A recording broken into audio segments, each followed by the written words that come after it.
The story of Greek mythology is not a single tale, but a tapestry woven over centuries with threads of gods, heroes, and ordinary people. It does not move in a straight line. Instead, it circles, folds back on itself, and drifts like a dream. One story answers another, one prophecy whispers into the next, until all together they form a world that feels both strange and familiar. In these myths, mountains can speak, rivers have moods, and the stars themselves remember. Tonight, we will walk slowly through that world, not to judge, not to hurry, but simply to listen, to let the voices of the old stories settle like soft echoes.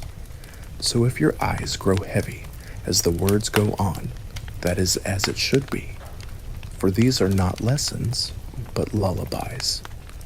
The kind that have carried across thousands of years, waiting quietly for anyone who chooses to hear them. Beneath the earth, far below the roots of mountains and the floor of the sea, there lies a realm that all souls must enter. It is not a place of fire or torment, as later ages would imagine, but a shadowed country of silence. To the Greeks, it was simply the underworld, vast and unchanging, ruled by Hades, a king who asked for no temples and gave no blessings. His realm was not a reward, nor a punishment, but a destination. Every road of mortal life ended there, no matter how high or low a person had walked. At the threshold of that land flow 5 rivers, each with its own meaning, each a boundary of the soul. The Styx, dark and cold, was the river of hatred and of oaths. The gods themselves swore upon its waters, for to break such a vow meant exile from Olympus. The Acheron was the river of sorrow, where shades drifted and wailed, waiting for passage. The Phlegethon burned with fire, not as a lake of torment, but as a memory of the earth's hidden flame. The Cocytus flowed with lamentation, a stream that carried weeping voices. And the Lethe, perhaps the most feared of all, was the river of forgetfulness. To drink from it was to let go of memory itself, to fade into quiet. Together these rivers encircled the world of the dead, defining it as much in spirit as in geography. Those who came to the rivers did not arrive in strength. In death, each person became a shade, a whisper of what they had been. They had no flesh, no breath, only the faint outline of the life that was lost. At the banks of the Acheron they gathered, countless and patient, waiting for the ferryman. His name was Charon, old and unyielding, with eyes like coal that had burned too long. For a coin placed in the mouth of the dead, he would carry them across in his narrow boat. But those who were buried without rites, or whose families had forgotten them, found no passage. They wandered for 100 years, voices thin as smoke, longing only for the weight of his oar. Beyond the river stood Cerberus, the hound of Hades. 3 heads snarling, a serpent for a tail. His presence alone was enough to keep the living away and the dead within. Yet he was not mindless rage. Like all guardians, his purpose was balance. He let the shades pass inward without resistance, but no one was allowed to return. To the Greeks, his growl at the gates was the sound of inevitability, the reminder that the journey could only go in one direction. Within the underworld stretched the plain of Asphodel, gray and endless. Here walked the majority of souls, not tormented, not rewarded, but drifting in a quiet sameness. It was neither bliss nor agony, but the dullness of eternity. For those who had lived without great evil and without great virtue, this was their rest. The memory of life faded, the days repeating without sharp edges, until even longing itself grew dim. Yet not all souls were treated alike.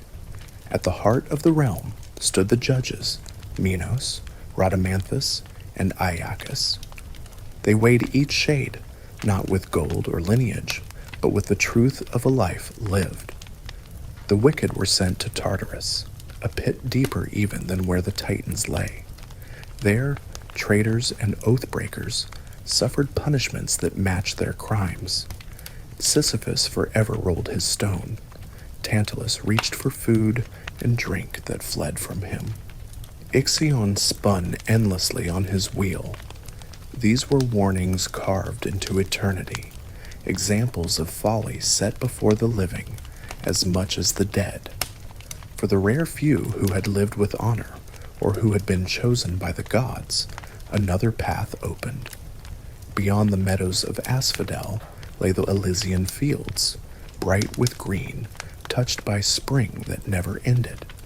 Here, heroes found rest in gentle breezes, musicians played without tiring, and warriors laid down their arms at last.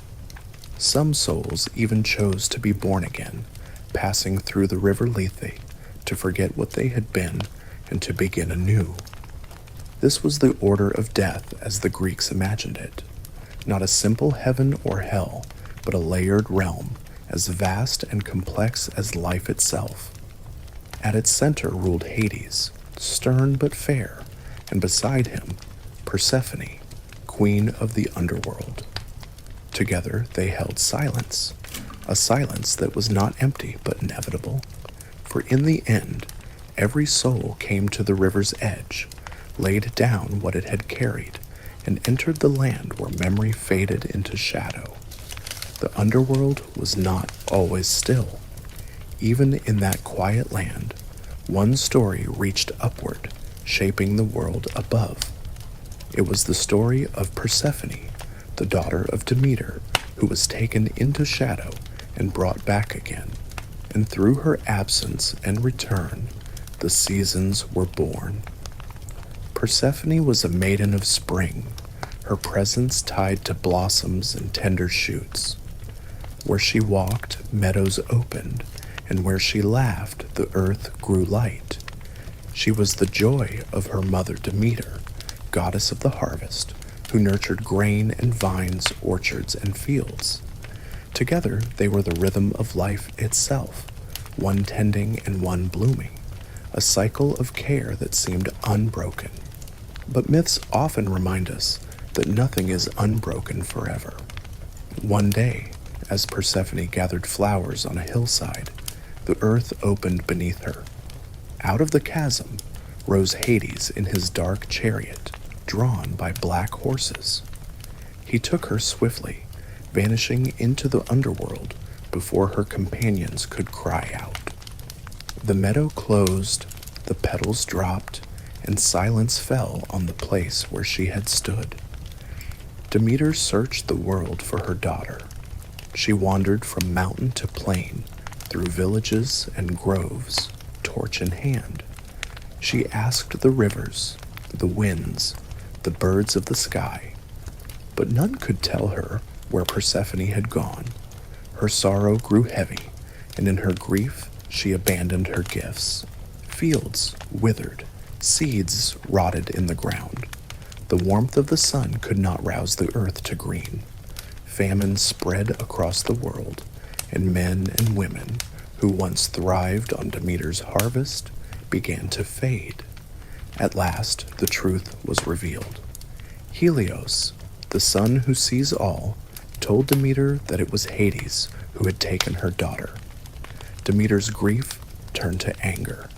She refused to let the earth flourish until Persephone was returned. Crops would not grow, rivers shrank, and hunger pressed against every door. Even Zeus, the ruler of gods and men, could not ignore such ruin. He sent Hermes, quick-footed and silver-tongued, to bring Persephone back. Hermes descended into the underworld, his words carrying the will of Olympus. Hades listened, stern and silent, but there was one truth that could not be undone.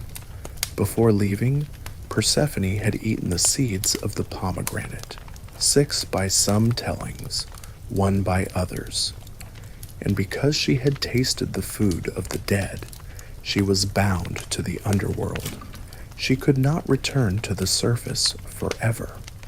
A compromise was made. Part of each year Persephone would dwell with her mother, and part of it she would remain as queen beside Hades. When she walked among the living, Demeter rejoiced, and the fields burst with grain, the trees with fruit, the air with fragrance.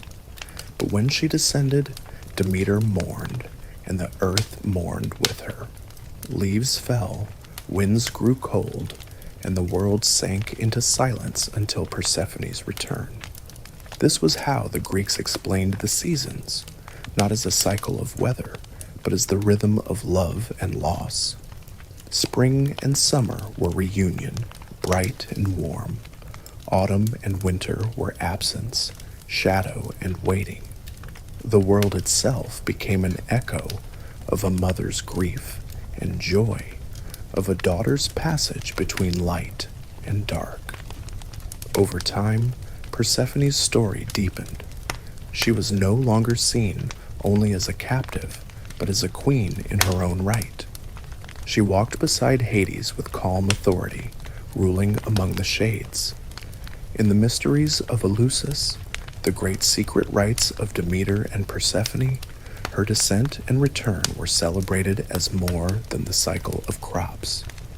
They were a promise that life, though it falls into silence, will rise again.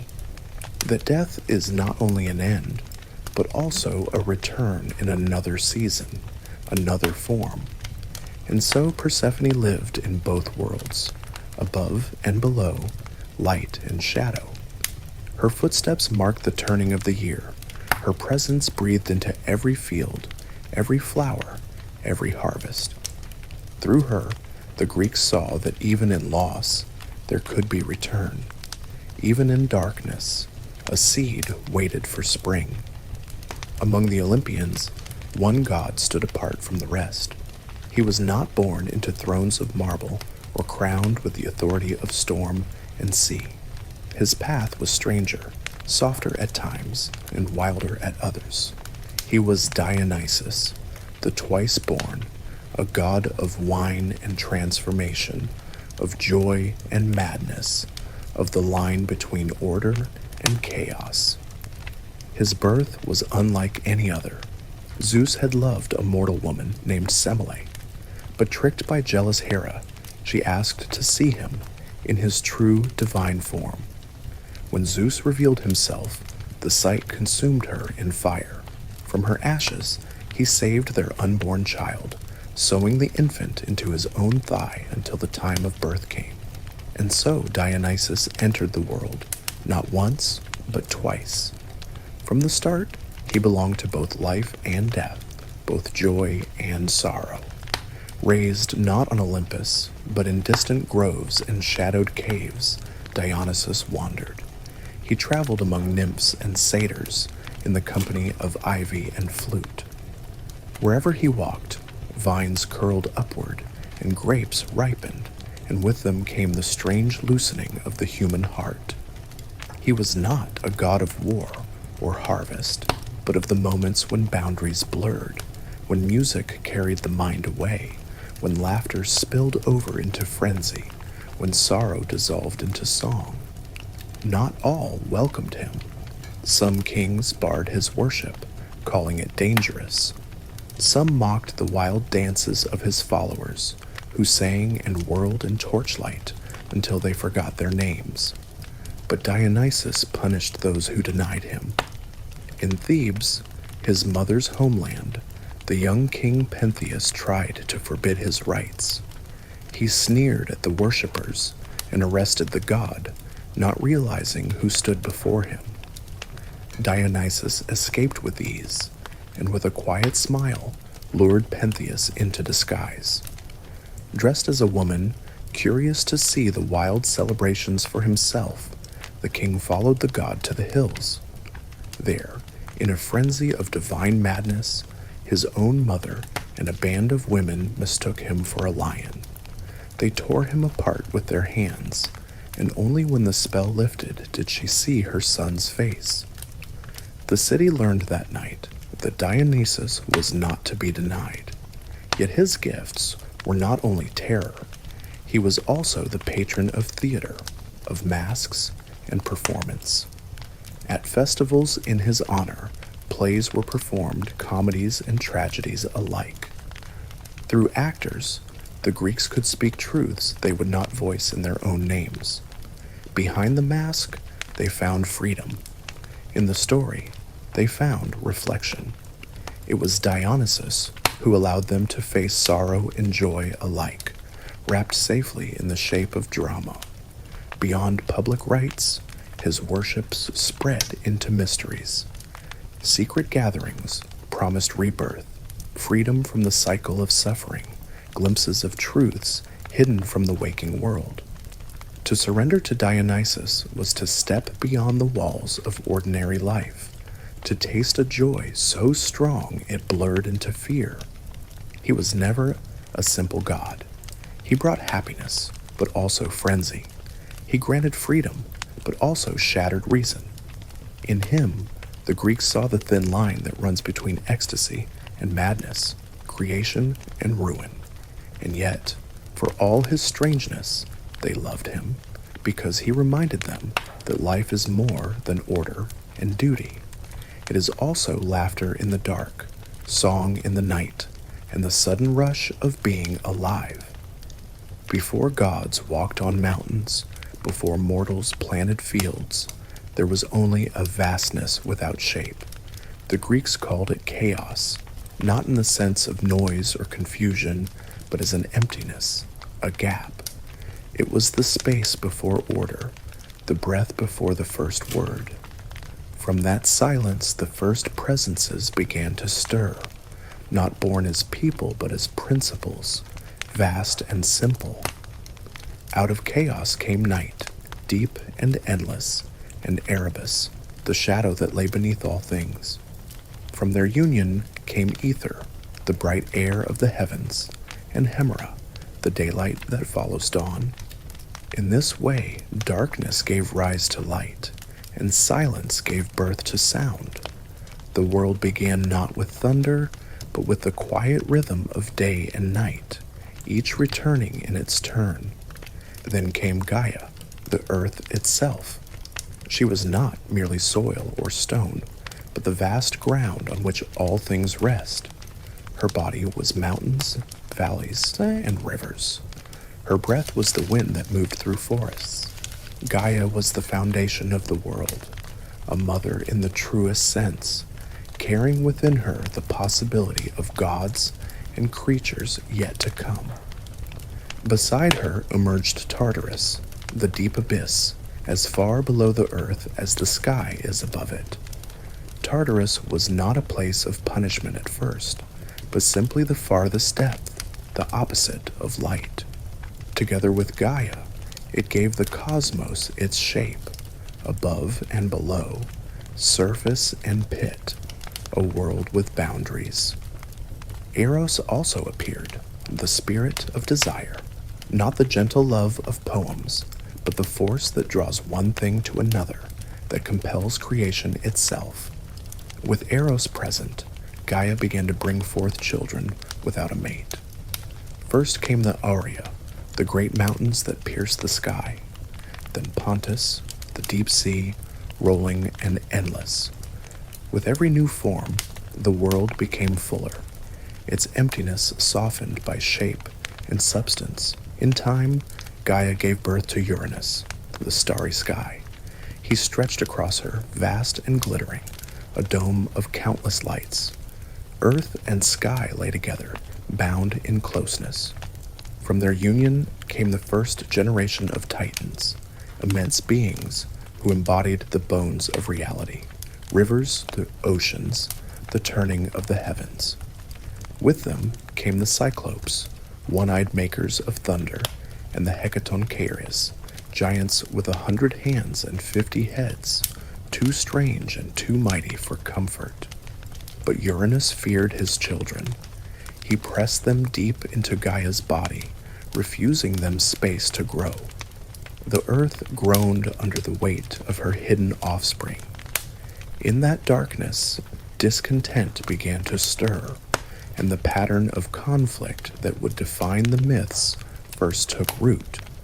For creation had given rise to abundance, and abundance had given rise to fear.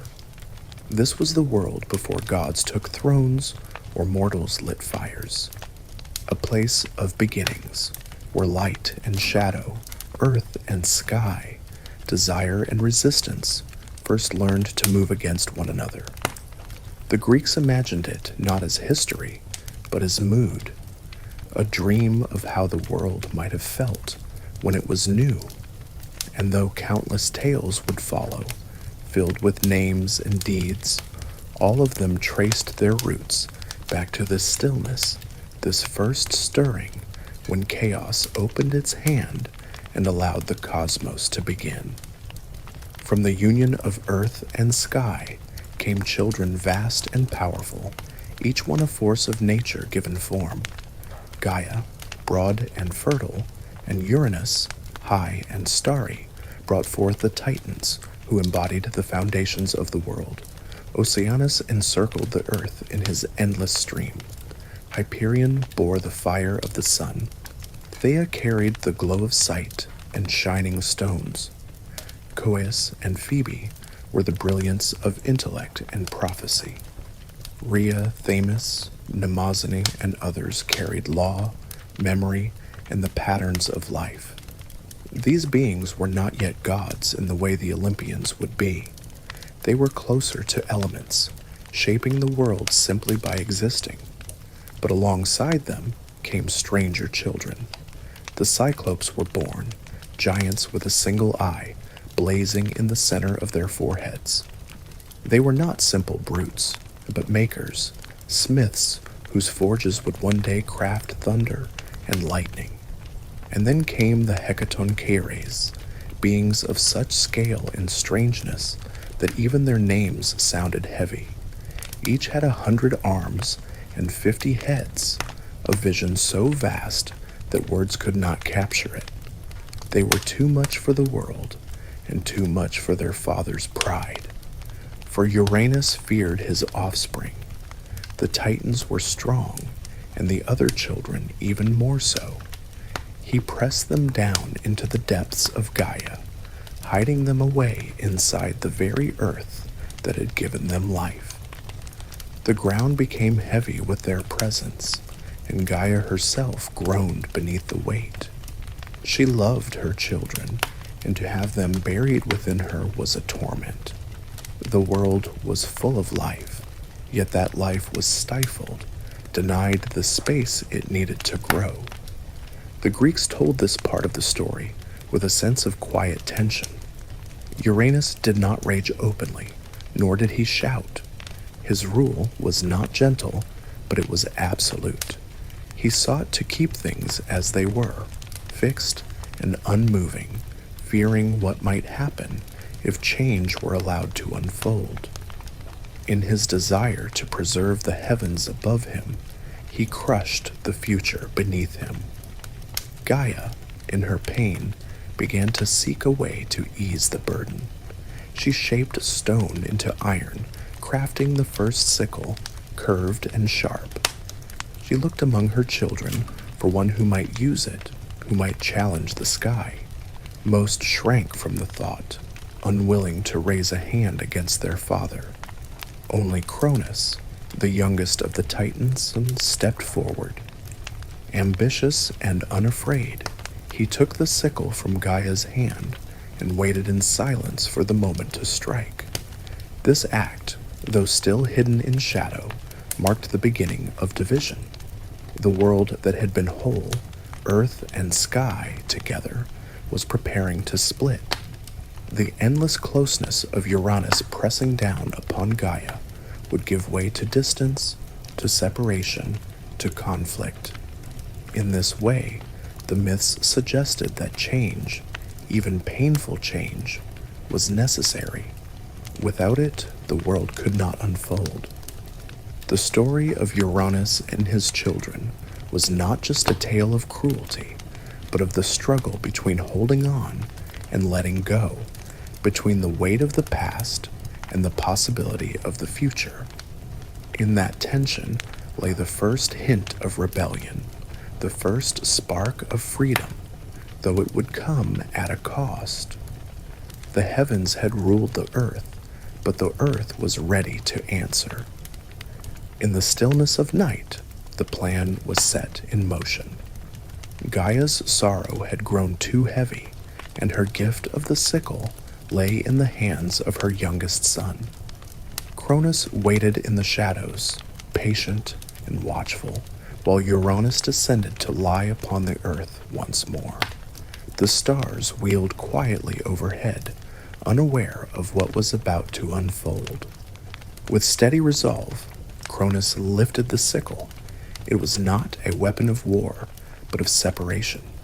With a single strike, he cut the bond between earth and sky, and Uranus recoiled in pain. The heavens pulled away from the earth, no longer pressed in suffocating closeness, but lifted, distant, and apart. What had once been unity was now division. Out of that division, the world began to change. From the wound of Uranus came strange and powerful beings. Drops of his blood fell upon the earth, and where they touched, the Erinyes were born, the Furies, dark-winged spirits of vengeance. They would hound the guilty, chasing oath-breakers and kinslayers, reminders that justice cannot be escaped. From the same blood sprang the giants, immense and fierce, whose battles with the gods would one day shake the ground itself. And from the sea, as foam gathered around the cast-off remnants of Uranus, a new goddess rose. She was Aphrodite, radiant with beauty, born from the waves and crowned with desire. To her belonged love and longing, the gentle bond that drew all living things together. Uranus, wounded and dethroned, retreated into the sky. But before he vanished, he spoke a curse. He told Cronus that just as the sun had overthrown his father, so too would Cronus be cast down by his own child. The words hung in the air like a shadow, a warning that no power lasts forever. Even in triumph, Cronus carried the seed of his own undoing. With Uranus gone, Cronus claimed the throne. He became ruler of the Titans, lord of the world, in what was remembered as a golden age. Yet golden though it seemed, it rested on fear. Cronus remembered the curse, and in his heart he could not let it go. The sickle that had cut down his father had also cut open the future, and from that wound flowed both promise and dread. The Greeks told this story not with haste, but with the weight of inevitability. The cycle of time, after all, was embodied in Cronus himself. Just as seasons turn, just as generations follow one another, so too must rulers rise and fall. What Uranus had spoken was not only a curse, but a truth of existence, that no reign can last forever, and every child carries the potential to replace the parent. For now, however, the heavens were high, the earth was free, and the Titans held dominion. The world was no longer formless. It had been shaped by loss and separation, by blood and by sea foam, by vengeance and by desire. In the quiet after the strike of the sickle, creation expanded. The sky glittered above, the earth lay beneath, and between them stretched a realm alive with new forces, waiting for the next chapter to unfold. After Uranus withdrew to the distant sky, Cronus and his brothers and sisters claimed the world for their own. At first, there was peace, and the memory of that time lingered in Greek imagination as the Golden Age. It was said that in those days, the earth gave freely of its bounty. Crops rose without sowing, Rivers flowed with abundance, and men lived without toil or grief. No war disturbed them, no hunger gnawed at them, and even death came as a gentle sleep. Cronus ruled over this harmony, and his presence was remembered as a quiet balance between earth and sky. The Golden Age was not golden because of splendor, but because of ease. Humanity lived close to the gods, untouched by struggle. The world was young and life seemed unbroken. In later generations, poets would look back on this age with longing, contrasting it with the harsher eras that followed. To them, it was not a dream, but a memory, distant yet haunting, of a time when the earth itself was kind. Yet beneath the surface of this peace lay unease. Cronus remembered his father's curse. He had struck down Uranus with his mother's help, and he knew what had been foretold, that his own child would one day overthrow him in turn. Fear began to coil around his thoughts, and fear often makes peace fragile. Cronus sought to protect himself, but the way he chose brought darkness into the golden world. Rhea, his sister and queen, bore him children. The first was Hestia, then Demeter, then Hera.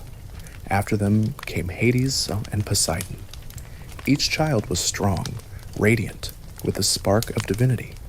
But Cronus, remembering the curse, could not bear to let them live. As soon as each was born, he swallowed them whole, drawing them into his vast body. In his mind, it was the only way to keep them from growing and challenging his rule. To the world, it seemed that the children vanished, swallowed by night itself.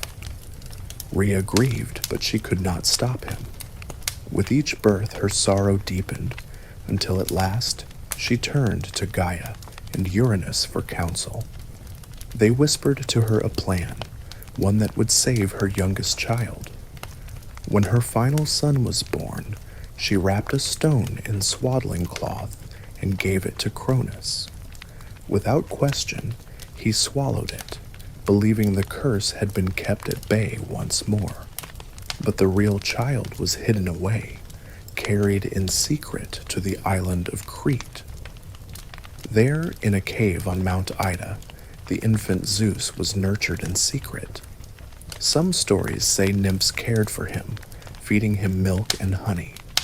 Others say he was guarded by the Curetes, warriors who clashed their spears against their shields to drown out his cries, so Cronus would never hear.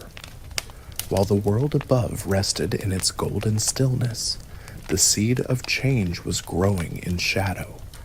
The golden age endured, but it carried within it the silence of swallowed children and the hidden life of a son destined to rise. In Greek memory, this age was both dreamlike and fragile, a reminder that even peace can be threatened by fear.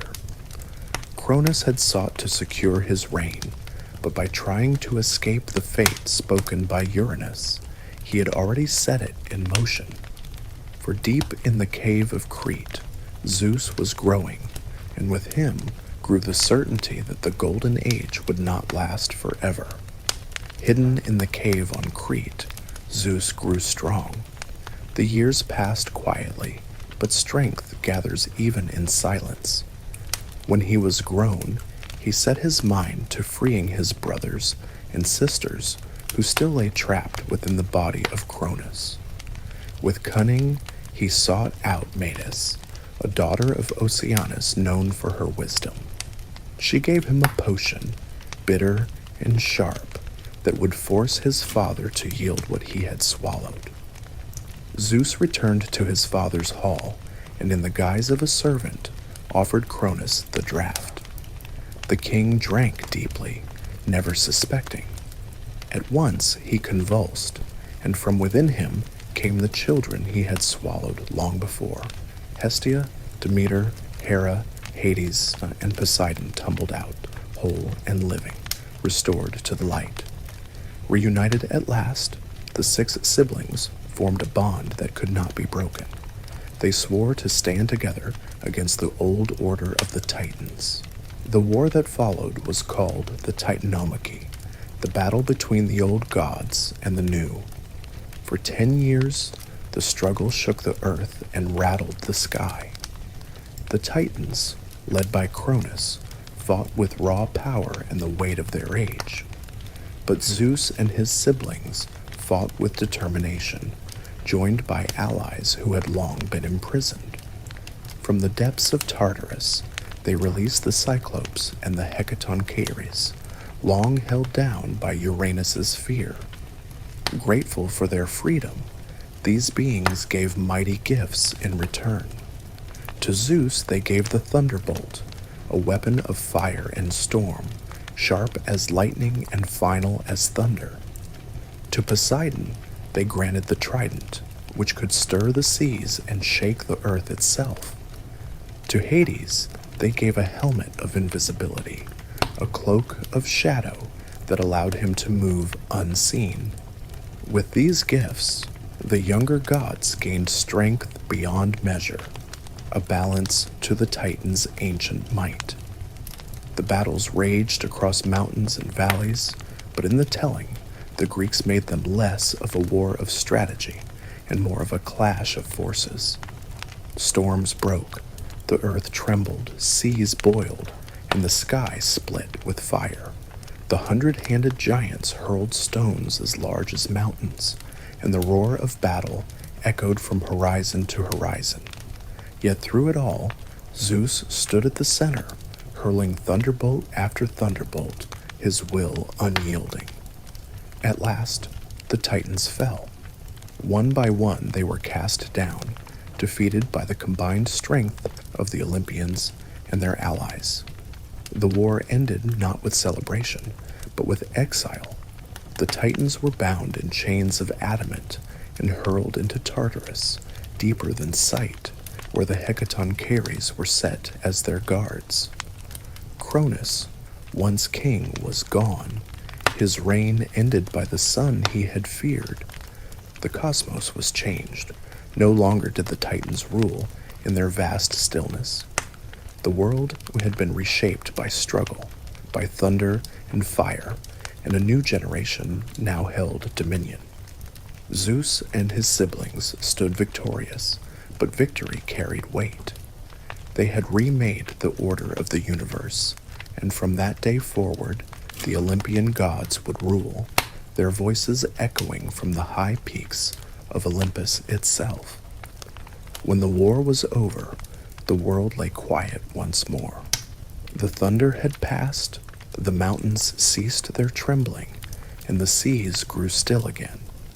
The Titans were bound in Tartarus, their voices swallowed by the deep, and the air hung heavy with silence. Victory had been won, but now came the question of what would follow. To conquer is one thing, but to rule is another. The 6 siblings, children of Cronus and Rhea, gathered together to decide the order of creation. It was understood that power could not rest in one pair of hands alone. The world was vast, divided into realms of sky, sea, and shadow, and each demanded a guardian. Zeus, Poseidon, and Hades, the 3 brothers, agreed to leave the choice to fate. They cast lots not as gamblers, but as those who trust that destiny will speak through chance. The first lot fell to Zeus. To him came the sky, the broad heavens, where the clouds wandered and the stars kept their eternal watch. From that moment, he became king of the gods, master of thunder and storm, and guardian of the high places. His throne was on Olympus, but his domain stretched as far as the eagle could fly, over winds, over clouds, and over every bolt of lightning that split the horizon. His was the sound of rain on the earth, the echo of thunder across the mountains, and the steady order of the heavens above. The second lot fell to Poseidon. To him was given the sea, vast and restless, surging with hidden depths. His rule was not only over the ocean's rolling waves, but over every river and spring, every stream that cut through field or mountain. With his trident, he could call storms, shatter cliffs, or calm the surface of the waters to glass. Beneath the waves, he built a palace of coral and pearl, and in its shadow moved creatures older than men's memory, great serpents, leviathans, and spirits of the deep. Poseidon's realm was endless motion, never still, always surging, as constant as the tides. The final lot fell to Hades. To him came the underworld, hidden beneath the earth, the place where the dead must go when their breath has left them. His kingdom was not chosen, but accepted with a solemn calm. He ruled over the shades of mortals, guiding them to their proper places, and watched over the veins of gold, silver, and gem that ran beneath the soil. Though mortals feared his name, Hades was not cruel. He was a quiet keeper of balance, ensuring that death had its dignity and that the laws of the cosmos were never broken. The earth itself was left as common ground, belonging to no single god. Its mountains and forests were open, its fields tilled by mortal hands, and its plains wandered by spirits and beasts. It lay between the realms, a meeting place where gods might walk unseen and men might glimpse them in dream or omen. Thus the world was divided. Sky, sea, and underworld each had their ruler, and from Olympus the gods began their reign. The storm of battle was behind them, and the map of the cosmos was drawn. It would not last unchanged, for no order is ever eternal. But for that moment, the world was set, and the balance of powers held. On the high slopes of Olympus, the gods began to make their home. The air there was thin and bright, the peaks crowned with snow, and yet the halls they raised glowed with warmth. Unlike the shadowed caverns of the Titans, Olympus was filled with song and light, its chambers built not from fear but from presence. Here the gods would gather, and from here their voices would drift down into the lives of mortals. The first flame lit on Olympus belonged to Hestia, the eldest of the siblings. She did not seek a throne or a crown. Instead, she claimed the hearth, the quiet center around which all life turns. Her fire was steady, never raging, never dimming, a flame that gave warmth and asked only reverence. In every home, mortals echoed her gift, for no household could stand without a hearth. She was the goddess of stillness, of order, of the comfort that comes not from battle or triumph, but from peace. Even on Olympus, it was said, no feast began until Hestia's fire was honored first. Close to her stood Demeter, goddess of the fields and harvest. Where she walked, the earth stirred with life. She was not a warrior, nor a queen, but a provider, her hands filled with grain, her heart bound to the rhythm of growth. Her gift was patience, for all planting waits upon time, and her power was renewal, for seeds buried in darkness rose again into the sun. Mortals knew her presence in the swell of the earth after rain, in the bending of wheat before the scythe, in the endless promise that hunger might be eased. With her, Olympus grew grounded, not only in sky and storm, but in soil and seed. Together, Hestia and Demeter set the tone of the court. Before thrones were taken, before judgments were given, there was warmth and sustenance. The gods would one day be known for battles and rivalries, for jealousies and passions, but in the beginning there was quietness, a hearth glowing, a field ripening, a sense that Olympus was not only a place of power, but of presence. Around them, the others began to shape their places. Hera, stern and regal, took her role beside Zeus, goddess of marriage and the order of families. Hades returned to his shadowed realm, rarely seen but always felt. Poseidon looked to the waves, his palace beneath the sea, echoing the halls above. And Zeus, now king, held his thunderbolt with the calm certainty of rule. The court was not yet complete. Some of its children had not yet been born, and some of its stories had not yet been told. But already Olympus carried its balance: fire that welcomed, fields that sustained, a hearth and a harvest. Mortals, looking up at the snowy peak, could imagine not only storm clouds, but also a flame and a sheaf of wheat. It was in that vision that Olympus first became more than a mountain. It became a symbol, a place where the eternal touched the mortal, where the seasons and the hearth fire, the storm and the soil, all found their voices. Quietly, without fanfare, the gods had set their court in order. And in that stillness, the age of Olympus began. Among all the children of Zeus, none arrived in a more unusual way than Athena. Her birth did not follow the patterns of cradle or womb, but came from thought itself.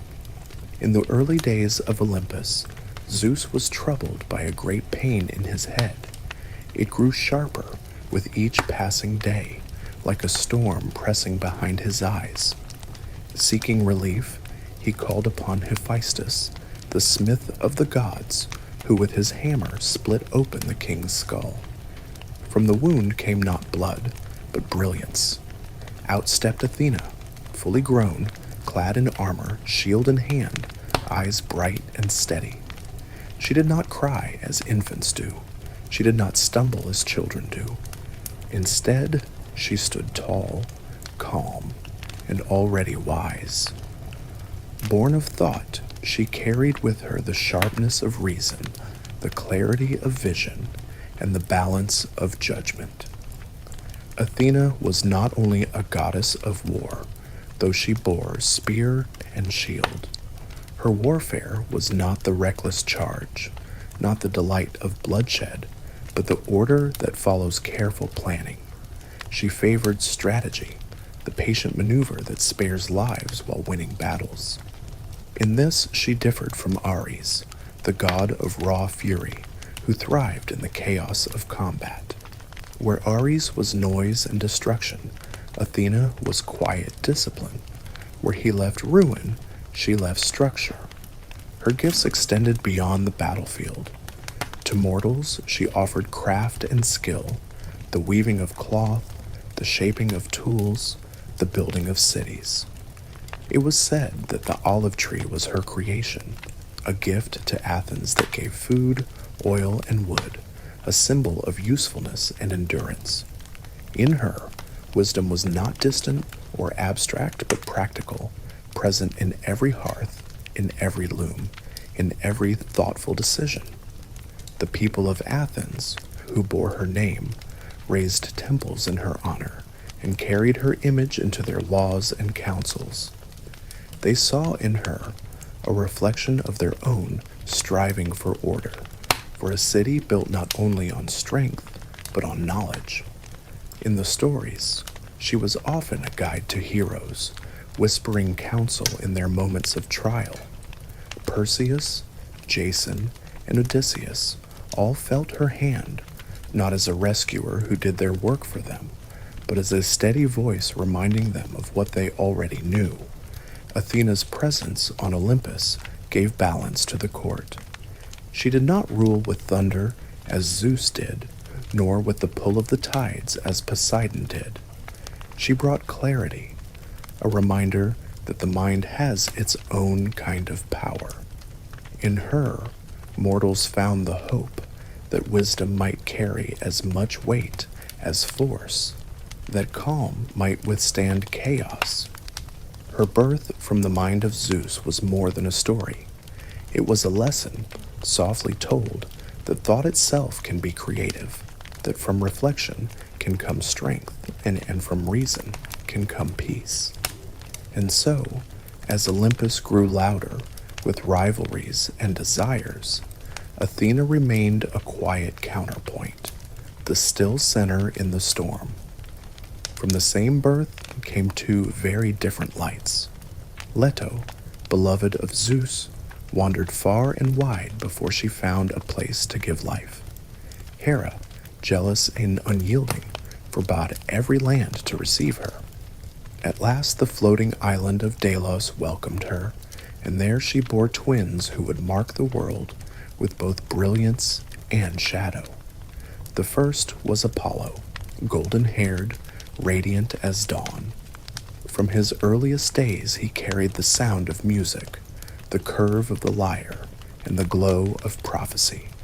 He claimed Delphi as his shrine, where the Pythia, seated above a steaming cleft in the earth, spoke his words in riddles. Kings and wanderers alike came to hear his voice, sometimes clear, sometimes twisting, always powerful. Apollo was the god of measure and harmony. In him, healing and reason walked beside fire and plague, for he could mend as easily as he could wound. His presence was felt in every hymn, every poem, every ray of the midday sun. The second was Artemis, pale and untamed. She carried the bow rather than the lyre, and her realm was not city nor temple, but forest and hill. She moved beneath the silver glow of the moon, guiding deer through the trees, guarding wild things with a stern and watchful eye. She was untouched by marriage, devoted instead to freedom, and those who disturbed her sacred groves often met swift punishment. Yet she was also a protector of women in childbirth, her arrows both a symbol of death and of sudden life. Where Apollo's warmth filled the day, Artemis's coolness tempered the night. Together the twins formed a balance, light and shadow, song and silence, order and wilderness. Apollo's temples rose in marble and song, places where men sought clarity and law. Artemis's shrines were simpler, hidden among trees or at the edge of streams, places where silence held sway and offerings were left in hushed reverence. Mortals honored both, for both were needed. Life required sunlight and moonlight, music and stillness, prophecy and mystery. The Greeks told many stories of their guidance. Apollo sent visions to inspire poets and led physicians to discover remedies in herbs and roots. He was the voice of inspiration, the reason behind the pattern. Artemis, by contrast, tested those who wandered the forests, demanding respect for the creatures and cycles that men so often forgot. Hunters prayed to her before loosing their arrows, but also feared her, for one careless act could bring her wrath. She was not cruel, but firm, reminding mortals that the wild had its own dignity. On Olympus, the twins walked side by side, but rarely tangled in quarrels. Their presence was a kind of rhythm, one leading into the other, like the rising of the sun and the quieting of the night. In Apollo and Artemis, the gods of Greece revealed two halves of a whole, not in opposition, but in harmony. They were lights of different kinds, steady and eternal. The brightness of Apollo, carrying song and foresight. The coolness of Artemis, carrying silence and the endless mystery of the woods. Together, they gave shape to the day and the night, a reminder that balance lies not in sameness, but in difference. Among the gods of Olympus, there were some whose presence stirred conflict simply by being near. Ares was one such figure. He embodied not the strategy of war, nor the discipline of command, but the raw surge of fury when men clashed with iron in hand. His delight was not in outcome, not in victory or defeat, but in the blood itself, the cries, the chaos that rose when order broke apart. To the Greeks, he was both necessary and feared. War was always present, yet rarely admired. Ares strode into battle with spear and shield, his voice a roar that carried over the clash of armies. Where Athena guided generals to think before they struck, Ares urged them to strike before they thought. His was the sound of rushing feet, of shields rattling against one another, of fire catching in the distance. Even the gods regarded him with caution, for his passions were quick and his judgments few. Yet without him, conflict would have no face. In Ares, mortals saw the part of themselves they dreaded to admit, the hunger for violence, the release found in destruction. His lovers and his quarrels became the stuff of story, but even in these tales, he was rarely softened. When joined with Aphrodite, the goddess of love, their union was passion at its most unrestrained, desire tangled with bloodlust.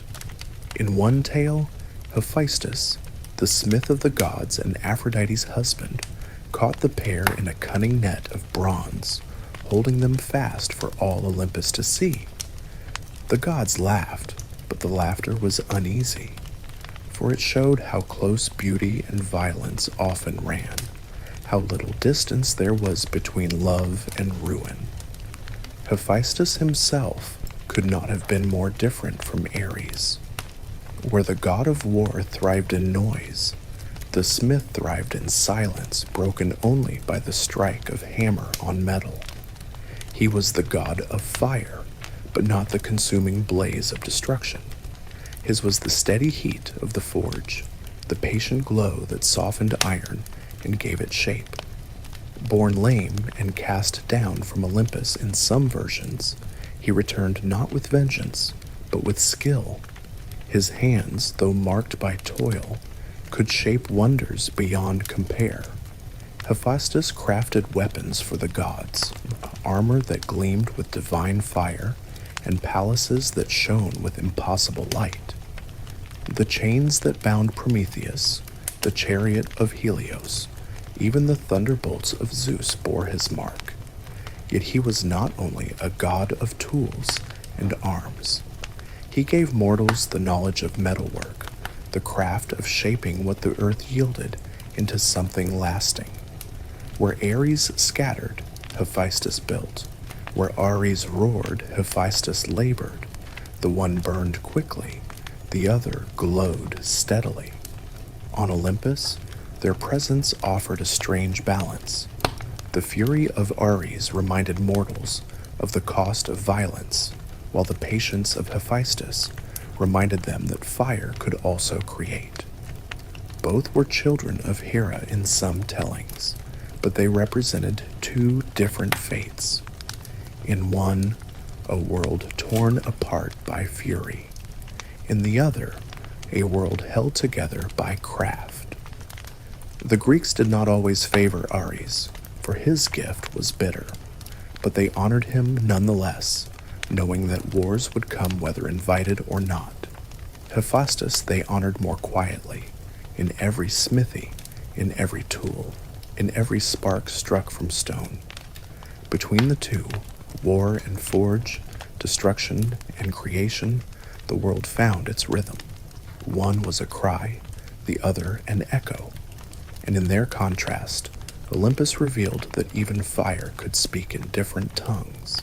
The sea has always carried mysteries, and in one of its foaming waves, the Greeks placed the birth of Aphrodite. They told of Uranus cast down by Cronus, his blood falling upon the waters, and from the foam a figure rising, radiant, serene, yet powerful in ways more subtle than storm or flame. Her arrival was not thunderous. It was soft, a shimmer upon the waves, but her presence carried a force no spear could match.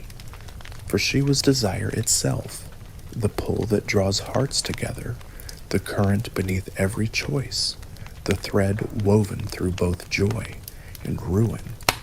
Aphrodite was beauty personified, but beauty to the Greeks was never simple. It could soothe, but it could also shatter. Her power was not only in what the eye saw, but in what the heart felt: longing, hunger, devotion, and jealousy. Kings fought for her favor, mortals dreamed of her gaze, and even gods could not resist her. She was given in marriage to Hephaestus, the quiet smith, but her nature wandered unbound by vows. In her affairs with Ares, in the passions she stirred in mortals, she revealed that love and strife often walk together. She did not command armies, but empires fell because of her.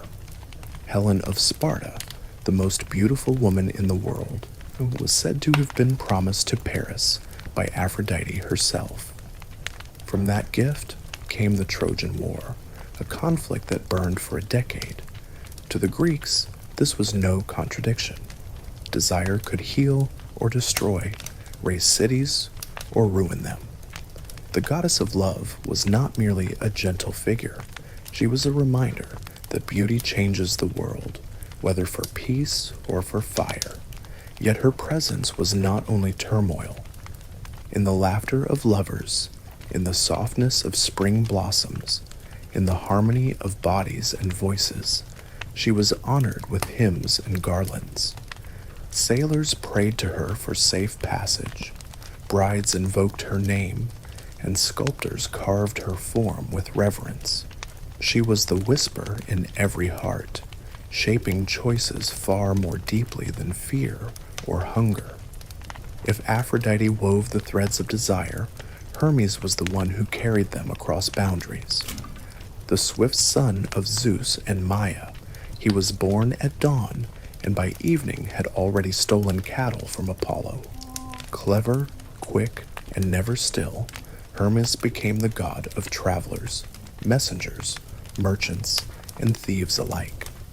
His winged sandals carried him across land and sea, while his caduceus, the staff entwined with serpents, marked him as a mediator and guide. Hermes belonged everywhere and nowhere. He moved easily from Olympus to earth and even into the shadowed underworld. It was he who escorted souls to Hades, gentle but firm, ensuring no spirit was lost upon the way. For mortals, he was a companion on every road, whether honest or crooked. He blessed trade, carried words from one city to another, and watched over those who crossed thresholds. To speak of Hermes was to speak of movement itself, the invisible thread connecting places and people. The Greeks saw in him the trickster's smile, the quick mind that finds paths others overlook. He was not feared as Ares was, nor adored as Aphrodite was, but trusted in a quieter way. Wherever one walked, there was Hermes in the step, Hermes in the turning of the road. Together, Aphrodite and Hermes showed that power was not always thunderous.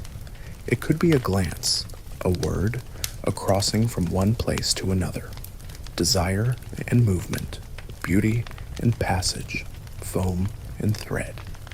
These currents shaped the lives of gods and mortals alike, subtle yet inescapable, binding the world with ties unseen but always felt. Not all who shaped the world were Olympians. Some figures stood at its edges, half-forgotten titans who carried wisdom or defiance into the age of the gods.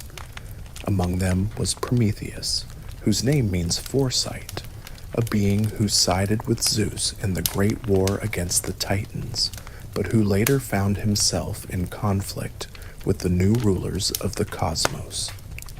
His story was less about thunder and more about flame, less about crowns and more about the fragile lives of mortals.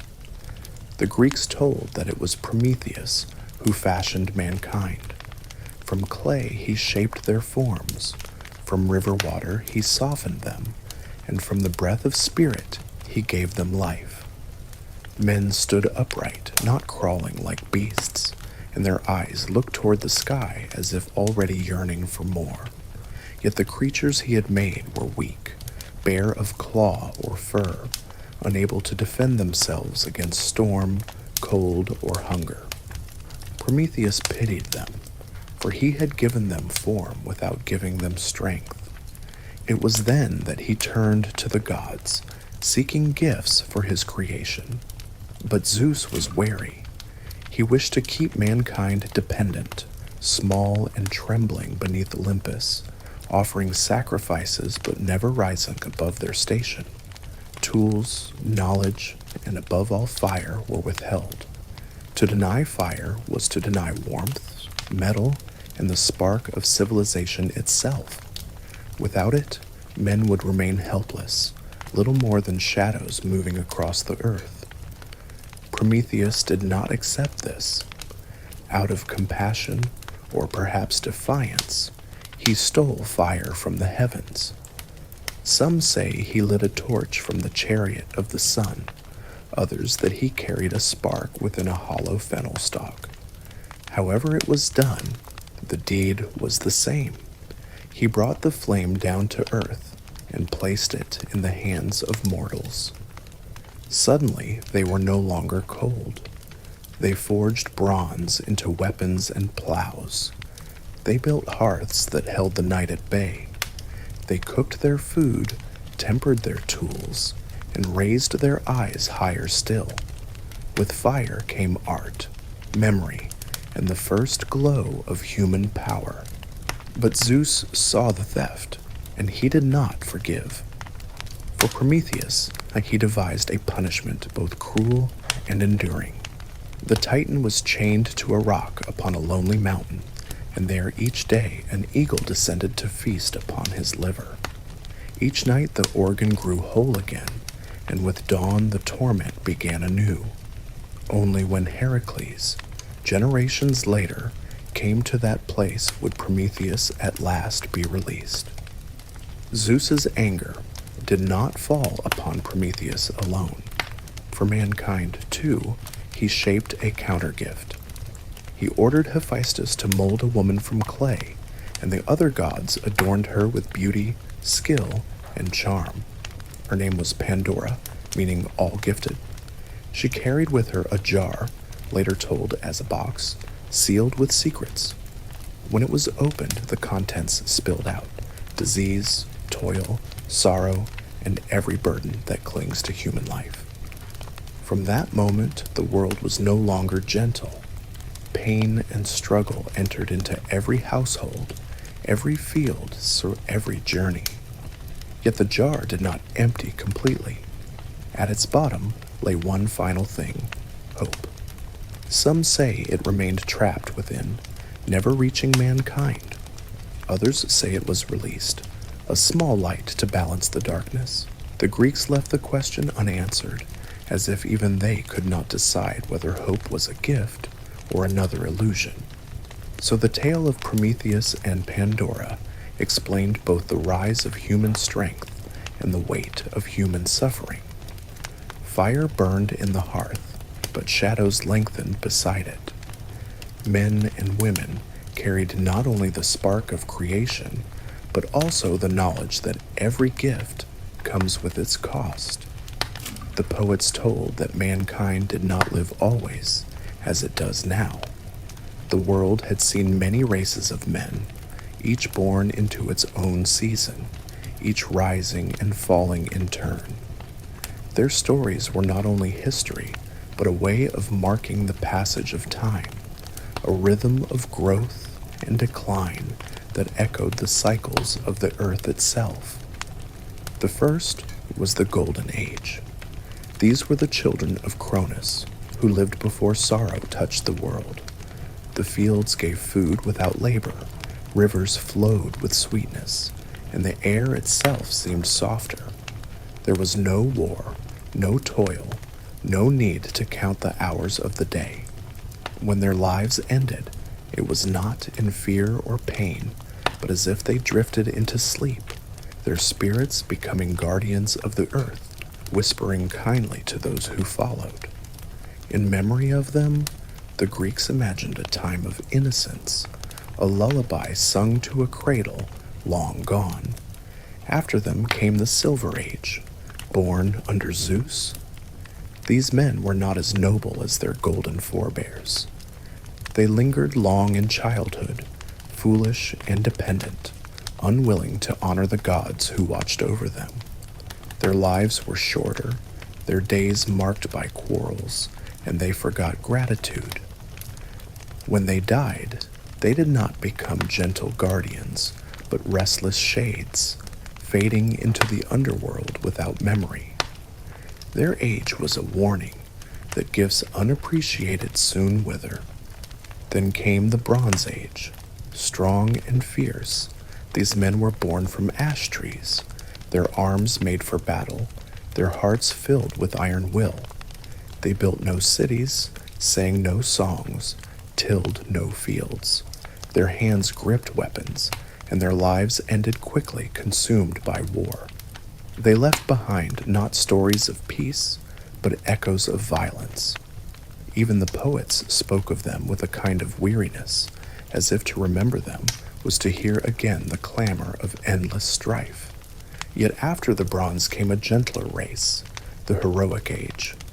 Here the stories most beloved to Greece found their place: Heracles and Perseus, Jason and Achilles, men who stood between myth and memory.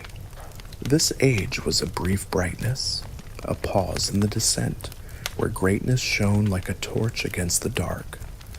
Though they too passed, their names endured, sung in epics and carved into stone. They were mortal, yet touched by the divine, and their lives gave mankind a vision of what courage might be. Last of all came the Iron Age, the age the poets said they themselves belonged to. Hard and unyielding, this was a time of toil and grief, of endless labor in field and home. Men aged quickly, burdened by struggle, and children grew weary before their time. In this age, the bonds of kinship frayed, oaths were broken, and justice seemed far away. Even hospitality, once sacred, grew scarce. And yet, though the poets spoke of decline, they also admitted this was the world that still endured, the one where plows cut the soil, where men argued in courts, where cities rose and fell. The ages of man were not told as prophecy, but as memory, a cycle of ascent and fall, of innocence fading into struggle. To the Greeks, the pattern was like the seasons. Spring gives way to summer, summer fades to autumn, and winter waits quietly beyond. So too did mankind drift from gold to iron. Yet within the telling lay a kind of comfort, for if decline was certain, so too was renewal. What is iron today may one day be remembered as gold again. Among the first heroes sung by the Greeks was Perseus, a mortal child touched by divine favor. His story began not with triumph, but with fear. His grandfather, King Acrisius of Argos, heard a prophecy that his daughter Danae would bear a son destined to kill him. Hoping to defy fate, he shut her away in a bronze chamber, sealed from all men. But Zeus saw her beauty and came to her as a shower of golden light. From that union, Perseus was born. Acrisius, fearing the prophecy, placed mother and child into a chest and cast them out to sea. The waves carried them to the island of Seriphos, where they were given shelter by a fisherman. Perseus grew strong there, but his fate followed quietly behind him. The king of the island, Polydectes, sought to rid himself of the young man. He demanded a gift that seemed impossible, the head of Medusa, one of the Gorgons, whose gaze turned all who looked upon her into stone. It was a task meant to destroy him, but the gods had not abandoned Danae's son. Athena, bright with wisdom, placed into his hand a polished shield, clear as a mirror. Hermes, swift and cunning, gave him a blade sharp enough to cut through anything. Other gifts followed: a cap of invisibility, winged sandals, and a pouch to carry what he would claim. With these, Perseus set out across the sea. To find Medusa, he sought the help of strange beings older than gods. Some tales say he questioned the Graii, three sisters who shared a single eye between them.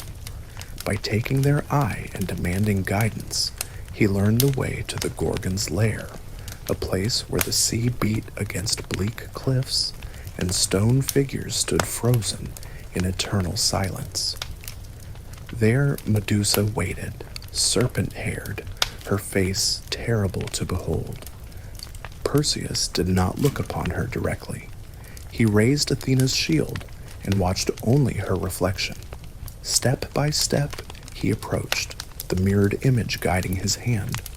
While she slept, he lifted the blade and struck. With one stroke, her head was severed, and from her blood sprang winged Pegasus and the giant Chrysaor, children of her hidden union with Poseidon.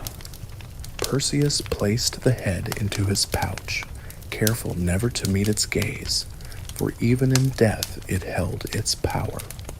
On his journey home, the hero found another trial. By the shore of Ethiopia, he saw Andromeda, a maiden chained to the rocks as sacrifice to a sea monster. Her parents had offended the gods, and their daughter was to pay the price. Perseus descended from the sky on his winged sandals, raised Medusa's head, and turned the beast to stone. He freed Andromeda, and in time she became his wife, her story forever bound to his. When Perseus returned to Seriphos, he discovered that Polydectes had tormented Danae during his absence. Once more he used the Gorgon's head, turning the king and his court into stone, ending their cruelty at last. The island was freed, and Perseus laid down his burden. Yet the prophecy that shadowed his birth still waited. In later years, he traveled to a distant land, where he competed in games before a crowd. When he cast a discus, the wind caught it, and it struck a man in the stands. It was Acrisius, his grandfather, who fell dead at the hand of the grandson he had tried so hard to escape. The prophecy was fulfilled not by hatred or intent, but by accident. So the tale of Perseus echoed the truth the Greeks so often told, that fate moves quietly, winding through every choice, every step. Reflection and blade had won him triumph, but even heroes cannot turn away from destiny. The Greeks told that heroes did not only fight monsters born of shadow, but also cleared the roads where ordinary men walked. Theseus was remembered not only for a single great deed, but for many small ones that together shaped him into a king. His story began on the long road to Athens, where danger waited at every bend. Theseus was the son of Aegeus, king of Athens, though his birth was half hidden. He was raised away from the city, and when he grew old enough, his mother revealed to him a sword and sandals left beneath a heavy stone by his father. If the boy could lift the stone, he could claim his birthright. Theseus raised the slab with ease, took the tokens, and set out to meet his father. But rather than sail the easy way, he chose the dangerous land road, determined to prove himself by facing what lay along it. The road was littered with cruelty. At each stage, Theseus met a figure who preyed upon travelers, and at each stage he answered them in kind. There was Periphetes, the club-bearer, who struck down strangers with an iron staff. Theseus took the club from him and used it himself, making the weapon a mark of his journey. There was Sinis, the pine-bender, who tied victims to trees and tore them apart as the trunks snapped upward. Theseus turned his own trick upon him, ending his terror. Farther along the road was Siren, who forced travelers to wash his feet and then kicked them from a cliff into the jaws of a waiting turtle. He too met his fate at Theseus's hands, cast into the sea as he had done to so many. Then came Cercyon, who challenged all passers-by to a wrestling match, crushing them with his strength. Theseus wrestled him fairly and brought him down. Lastly, there was Procrustes, the stretcher, who offered beds to guests but made them fit by cutting or stretching their limbs. Theseus gave him his own treatment, ending the cruel hospitality. By the time he reached Athens, the road was clear, and the people saw him as a protector. Yet his trials were not done. In Crete, some of the Athenians were forced to send youths as tribute to King Minos, to be sacrificed to the Minotaur, the half-man, half-bull that prowled the twisting labyrinth beneath the palace of Knossos. Theseus volunteered to go among them, vowing to end the cycle. In Crete, he met Ariadne, daughter of Minos, who gave him a simple gift, a ball of thread. With it, he could mark his path in the labyrinth and find his way back out. Theseus descended into the dark maze, the walls shifting and confounding until he came upon the Minotaur. They fought in the shadows, man against beast, and at last Theseus struck the creature down. With the thread guiding him, he returned to the surface, leading the other youths into the light. Theseus's story did not end with the labyrinth. He brought the scattered villages of Attica together, uniting them into a single city under Athens. Where Perseus had been a slayer of monsters, Theseus was a builder of order, his heroism as much about law as about strength. Yet even he carried sorrow. On his return from Crete, he forgot to change the sails of his ship from black to white. His father, Aegis, watching from the cliffs, believed his son dead and cast himself into the sea. From that day, the waters bore his name, the Aegean Sea. Theseus was remembered as a hero of roads and of cities, one who cleared away cruelty so that others might walk safely. His life was marked by both triumph and loss, but his name carried the weight of a new order, one where Athens stood as the heart of Greece. The sea too had its heroes, and among them none sailed farther than Jason, leader of the Argonauts. His story began with loss, for his father Aeson had been driven from his throne in Iolcus by his own brother Peleus. When Jason came of age, he sought to reclaim what was rightfully his. But Peleus, wary of prophecy, would not yield easily. He told Jason that the throne could be his only if he brought back the golden fleece, a prize kept far away at the edge of the world. It was a task meant to be impossible. Jason gathered companions for the journey, men whose names glowed brightly in Greek memory. Heracles joined, though only for part of the voyage. Orpheus came with his lyre, whose music could calm both storm and heart.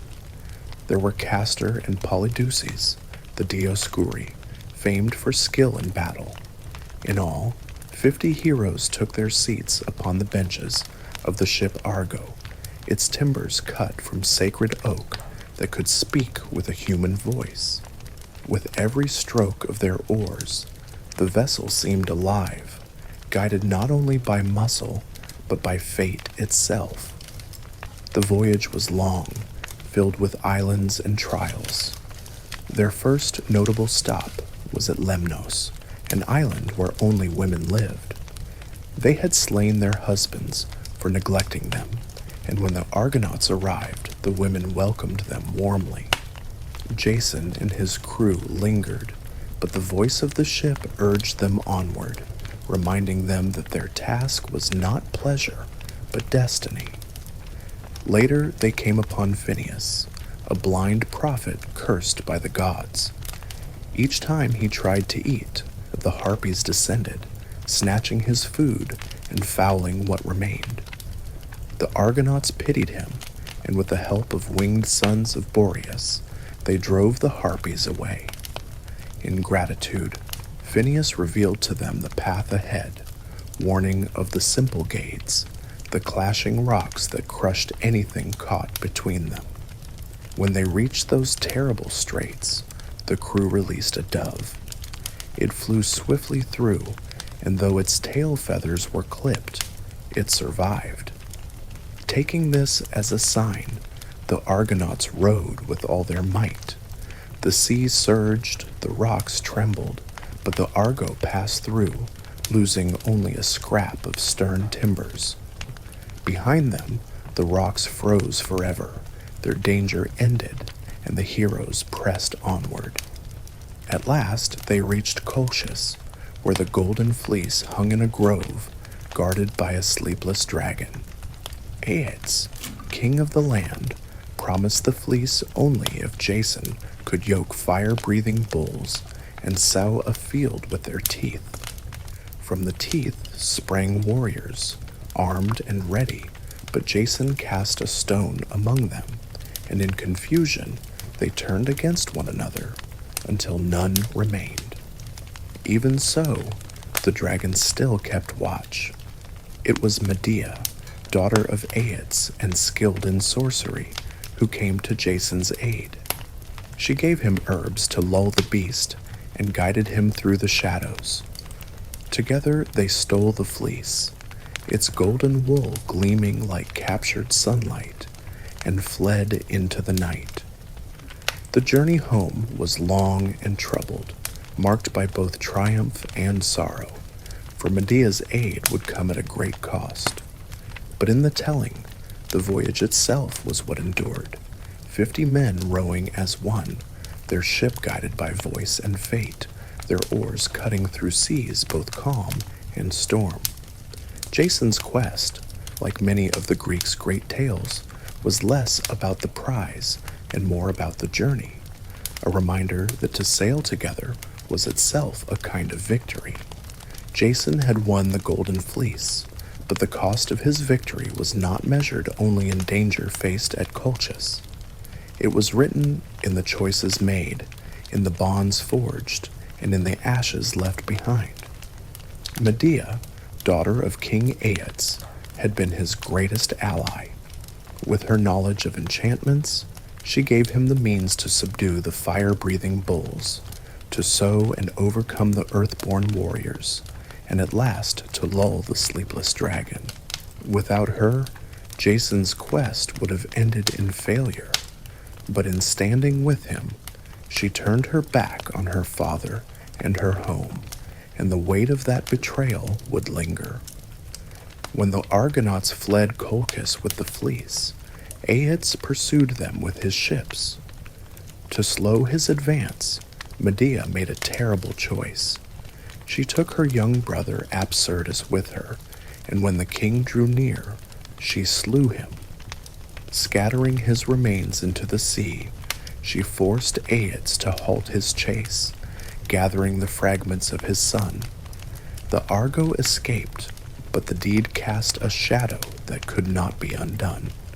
The heroes wandered long on their return, caught between winds and curses.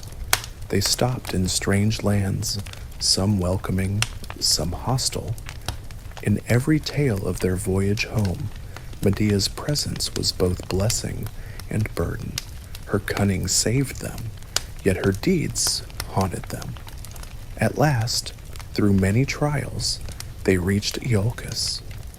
Jason stood ready to claim the throne that had been denied his father.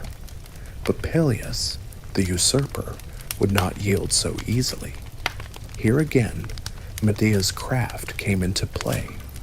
She convinced the daughters of Peleus that they could restore their father's youth by cutting him apart and boiling him with her potions. Believing her, they obeyed, only to find no miracle waiting in the cauldron. Peleus died by their hands, and though Jason was avenged, the stain of murder clung to him and Medea alike.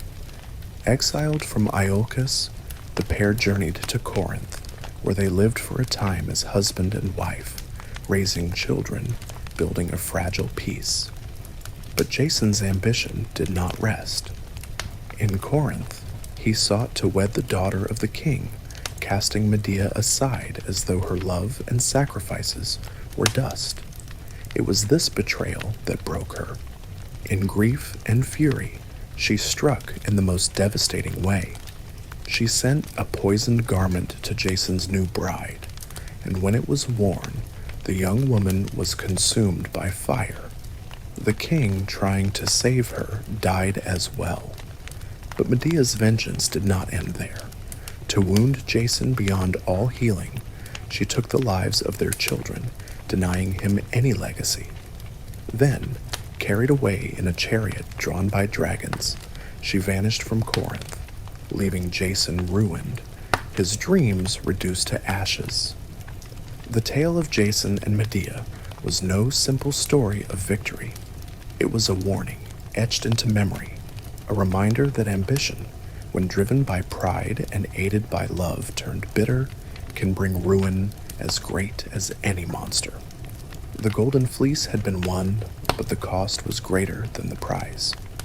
Jason lived on, but not as a triumphant king. He was remembered instead as a man undone by the very force that had once carried him forward, love, fierce and unforgiving, leaving only ash in its wake. Heracles was the strongest of mortals, yet his story was told less as triumph than as atonement. Born of Zeus and a mortal woman, he carried the mark of divine power from the beginning, but also the weight of Hera's hatred. Even in his cradle she sent serpents to strangle him, and even then he crushed them in his tiny fists. Strength was his gift, but suffering was his shadow. As a man he found joy for a time, marrying and raising children, but Hera clouded his mind with madness. In that darkness, he slew those he loved. When clarity returned and grief overtook him, and he sought purification, the oracle declared that he must submit to King Eurystheus and perform labors beyond imagining. Only through endurance could he earn redemption. The first was the Nemean lion, whose hide no weapon could pierce. Heracles trapped it in its cave and strangled it with his arms, wearing its pelt thereafter as armor. The second was the Lernaean Hydra, serpent with many heads. With each one severed, 2 more grew back, until his nephew burned the stumps with fire. The immortal head he buried beneath a heavy rock, its venom forever clinging to his arrows. Third came the Ceryneian hind, swift and sacred to Artemis. For a year he pursued it until he caught it gently, unharmed. The fourth was the Erymanthian boar, which he dragged back alive through the snow. The fifth seemed less heroic, to clean the Augean stables, fouled by countless cattle. With cunning, he diverted rivers to sweep them clean in a single day. The sixth was the Stymphalian birds, whose bronze beaks and wings brought death from the sky. Heracles frightened them into flight with clashing noise and struck them with his bow. Seventh was the Cretan bull, father of the Minotaur, which he subdued and carried away. The eighth, the man-eating mares of Diomedes, he tamed only after feeding their master to them. Ninth was the girdle of Hippolyta, queen of the Amazons. Though she offered it freely, Hera sowed discord, and Heracles fought his way free with the prize. 10th was the cattle of the 3-bodied giant Geryon, guarded by hound and herdsman alike. Heracles overcame them all, driving the red herd across the world. Eurystheus, wishing to deny him, ruled that 2 tasks did not count. So Heracles faced two more. The 11th was the golden apples of the Hesperides, guarded by a dragon. He tricked Atlas into fetching them, then shouldered the sky once more, only long enough to escape with the fruit. The 12th and final labor was the darkest, to bring forth Cerberus, the three-headed hound of Hades. With only his strength, he wrestled the beast into submission and led it into the light. Through 12 trials, each like the beat of a great drum, Heracles bore his punishment. In the end, death came not by sword, but by poison, the blood of the centaur Nessus searing him with agony. Upon a pyre, his mortal body burned away, but Zeus lifted him to Olympus, where he was granted the immortality. Heracles became not only a hero, but a god, his labors remembered as steps toward apotheosis, atonement measured in 12 steady breaths. The city of Thebes, so often marked by tragedy, began with a search and a sign. Cadmus, prince of Phoenicia, wandered the world in pursuit of his sister Europa, who had been taken by Zeus in the form of a white bull. His journey brought him to Delphi, where the oracle told him to abandon the search. Instead, he was to follow a cow and found a city where it chose to rest. Cadmus obeyed. The cow wandered until it sank down upon a hill, and there Cadmus prepared to build. But when his companions went to fetch water from a nearby spring, they were slain by a serpent, a creature sacred to Ares. Alone, Cadmus faced it and struck it down, though the victory carried a price. At Athena's urging, he planted the serpent's teeth into the soil, and from the earth rose armed warriors, the Spartoi. They turned upon one another until only 5 survived, and these became the ancestors of Thebes' noble houses. Cadmus himself was not spared consequence. To atone for killing Ares' serpent, he served the god for 8 years. When the penance ended, he married Harmonia, daughter of Ares and Aphrodite. The gods themselves attended the wedding, bearing gifts. Among them was a necklace wrought by Hephaestus, beautiful beyond measure, yet cursed to bring ruin to every life it touched. In this gift, joy was already mingled with sorrow, as though the fate of Thebes had been sealed from its first day.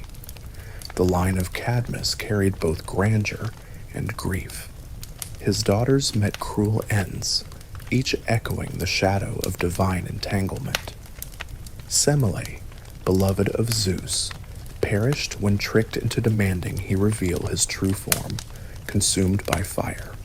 Ino, driven mad, leapt into the sea with her child. Agave, seized by frenzy, tore apart her own son Pentheus, mistaking him for a beast. Each life seemed caught in the same net of curse and omen. The necklace passed down, spreading its shadow. Those who wore it found their lives unraveled, whether by betrayal, ambition, or fate. It adorned queens and brought ruin to kings, serving as a reminder that beauty can conceal a deep and quiet poison. Thebes grew, its walls strong, and its legacy ancient, but the foundation was never free of blood. Cadmus himself, wearied by sorrow, eventually left Thebes with Harmonia. Some say they were transformed into serpents, their bodies coiling together, and in that form they wandered far from Greece. Others say they simply vanished, fading into myth like so many who had stood too close to the gods. But the city they left behind carried forward their legacy.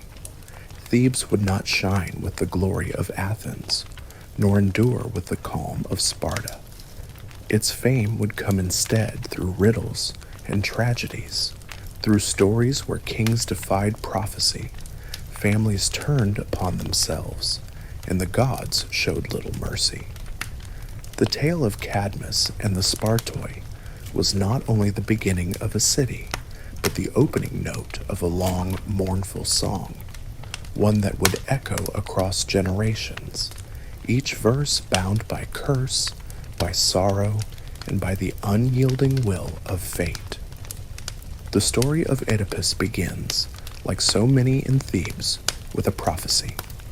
Laius, king of the city, was warned that if he ever fathered a son, that child would kill him and wed his own mother. He tried to defy fate, yet still a son was born to him and his queen Jocasta.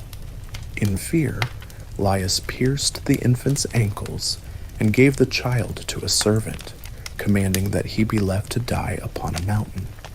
But pity intervened. The servant passed the baby to a shepherd, who in turn carried him to Corinth, where he was raised as the son of its king and queen. The boy was named Oedipus, swollen-footed, for the wounds he had carried since birth. He grew to manhood proud and intelligent, yet always uneasy, for rumors of his strange birth reached him. Seeking truth, he went to Delphi, where the oracle gave him the same prophecy once spoken to Laius. Horrified, believing Corinth's king and queen to be his true parents, Oedipus fled, determined never to harm them. On the road, at a lonely crossroads, he met a man in a chariot.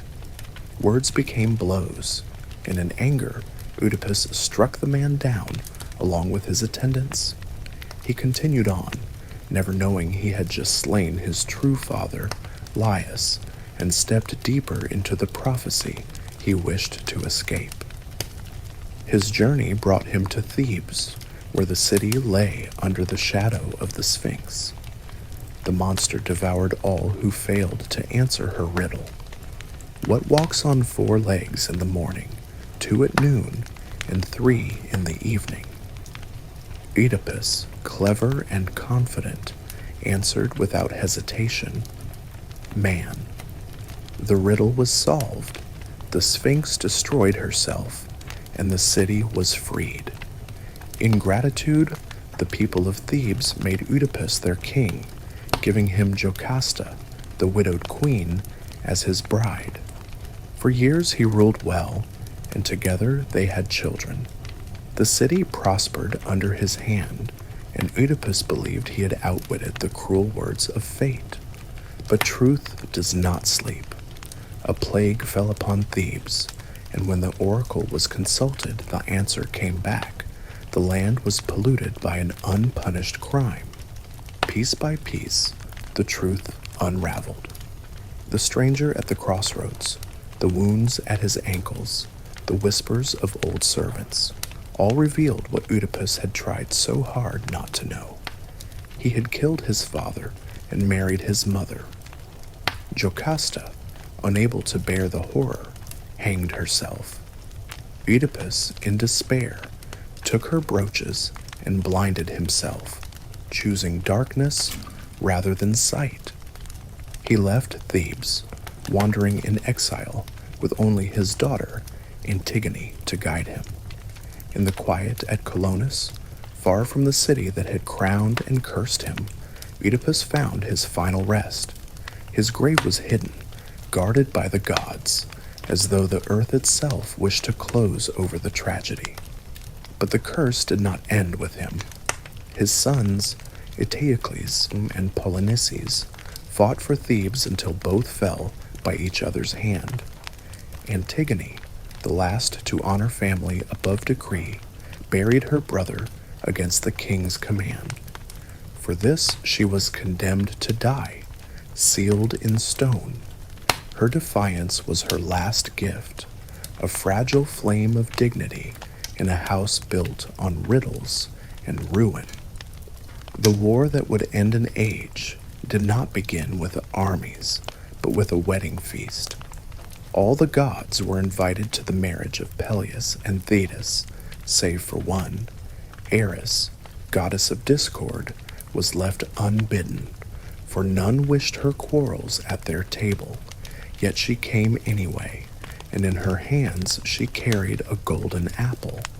Upon its surface were carved 3 words, "To the fairest." The gift was a seed of strife. Hera claimed it as Queen of Heaven. Athena reached for it as goddess of wisdom and war, and Aphrodite desired it too, radiant as love itself. The 3 quarreled, each certain she alone deserved the title. To settle the matter, they sought a judge not among gods, but among mortals. Far away upon the slopes of Mount Ida lived Paris, a shepherd prince of Troy. Long before his birth, an omen had warned that he would bring ruin to his city, and so he had been sent into the hills, raised far from the throne of Priam. Now the goddesses appeared before him, each offering a gift for his judgment. Hera promised him power, to rule as king over all men. Athena offered victory, wisdom in war, and triumph wherever he fought. But Aphrodite smiled and promised him love, the love of the most beautiful woman in the world. Paris, moved by desire, placed the apple in her hands. And with that choice, the seeds of war began to sprout. The woman Aphrodite had promised was Helen, daughter of Zeus, famed for beauty beyond measure. As a maiden, she had drawn suitors from every corner of Greece, kings, princes, and heroes all.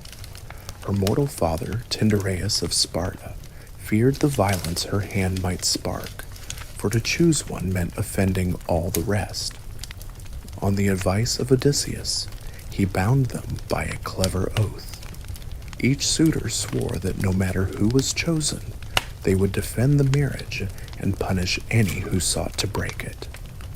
The vow was made in laughter, yet oaths in Greece bound not only men but destiny itself.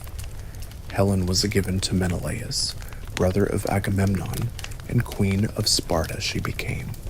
Their rule was strong, and the bond of the oath was forgotten, until Paris came to visit Sparta under the guise of friendship. Whether Helen went with him willingly or was taken by trickery, the poets never agree. But when Paris sailed back across the Aegean, Helen was with him. When Menelaus discovered the betrayal, his fury shook the halls of Sparta. He called upon the oath, and one by one the kings of Greece answered. Nestor, wise with years, came from Pylos. Ajax the Greater, towering in size, came with his shield. Odysseus himself, reluctant yet bound, came with his cunning. From every corner of the land they gathered, for they had sworn before gods and men. Thus the apple that rolled upon a feast table came to roll across the world. Discord whispered by Eris became spears raised by kings. Love promised by Aphrodite became fire that would burn a city. And the oath of Tyndareus, spoken in caution, became the chain that drew all of Greece toward Troy. The war at Troy stretched on for 9 long years. What had begun with 1,000 ships and the fire of oaths became a slow, grinding siege. The Greeks camped along the shore, their black ships drawn high upon the sand. Raids brought food, but no victory. The walls of Troy, said to have been raised by Poseidon himself, stood unbroken.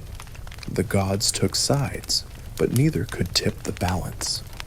By the 10th year, the war had settled into weariness, until anger flared within the Greek camp.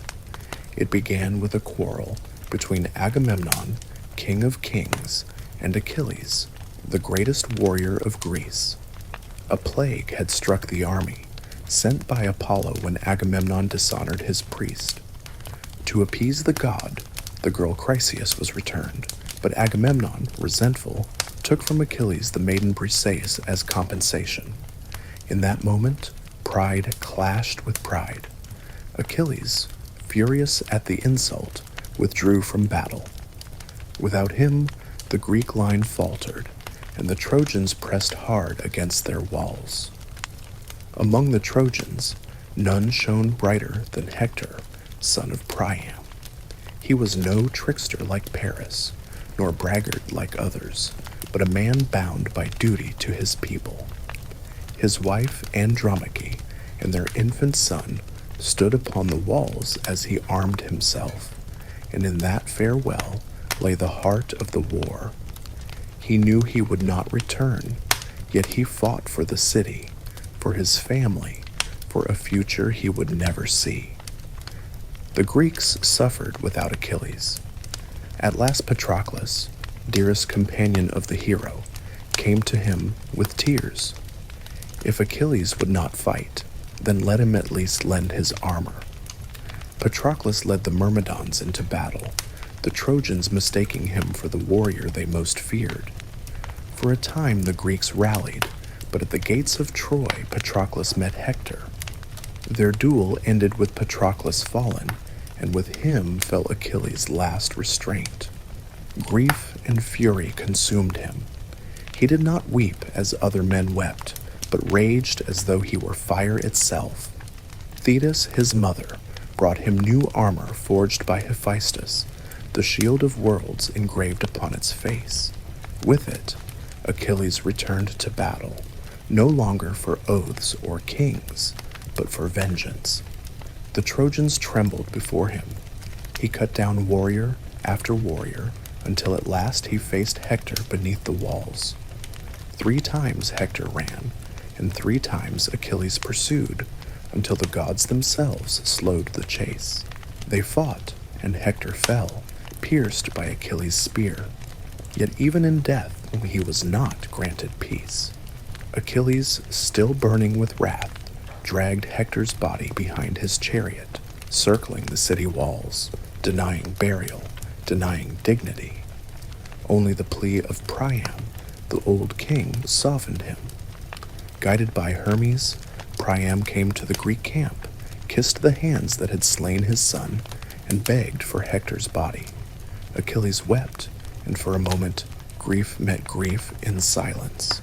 Hector was returned, and the fires of his funeral rose over Troy. The Iliad ends not with the fall of the city, but with this moment, rage spent, sorrow shared, the war still looming. Year 10 was not yet over, but already it had claimed the greatest of Troy's sons, and soon it would claim the greatest of Greece as well. After 10 years of siege, the walls of Troy still stood, and the Greeks, weary and restless, turned to cunning instead of arms. It was Odysseus who devised the plan, one last stratagem to end what spears and fire could not. On the plain before the city gates, they left behind a vast wooden horse, tall as a temple, its flanks smooth with polished cedar. Then the Greek ships withdrew, vanishing beyond the horizon as if the war had finally ended. The Trojans looked down from their towers and wondered. Some urged caution, wary of Greek tricks. Cassandra, cursed with prophecy that none would believe, cried out that doom lurked within. The priest Laocoon hurled his spear against the horse's side, and the hollow timbers groaned as though something stirred. Yet even this warning was swept away. From the sea rose 2 great serpents, coiling and terrible, and they crushed Laocoon and his sons in their coils. The Trojans, seeing this, called it a sign from the gods, and with shouts of joy they dragged the horse inside their gates. That night the city feasted. Fires burned high, wine flowed, and the sound of pipes filled the air. Troy, which had endured a decade of siege, gave itself over to celebration. But when the torches dwindled and the people slept, a panel in the horse creaked open. From within stepped Odysseus, Menelaus, Neoptolemus, and others chosen for this hidden work. They slipped into the shadows, opened the gates, and signaled to the fleet that had only feigned retreat. Silent oars brought the Greeks back under cover of night. What followed was not war, but slaughter. Neoptolemus, son of Achilles, stormed the palace and cut down Priam at the altar, the old king falling where he prayed for mercy. Andromache was dragged from her chambers, her infant son Astyanax hurled from the walls so that no heir of Hector might rise again. Cassandra, daughter of Priam, clung to the statue of Athena, but even in the goddess's temple she found no sanctuary.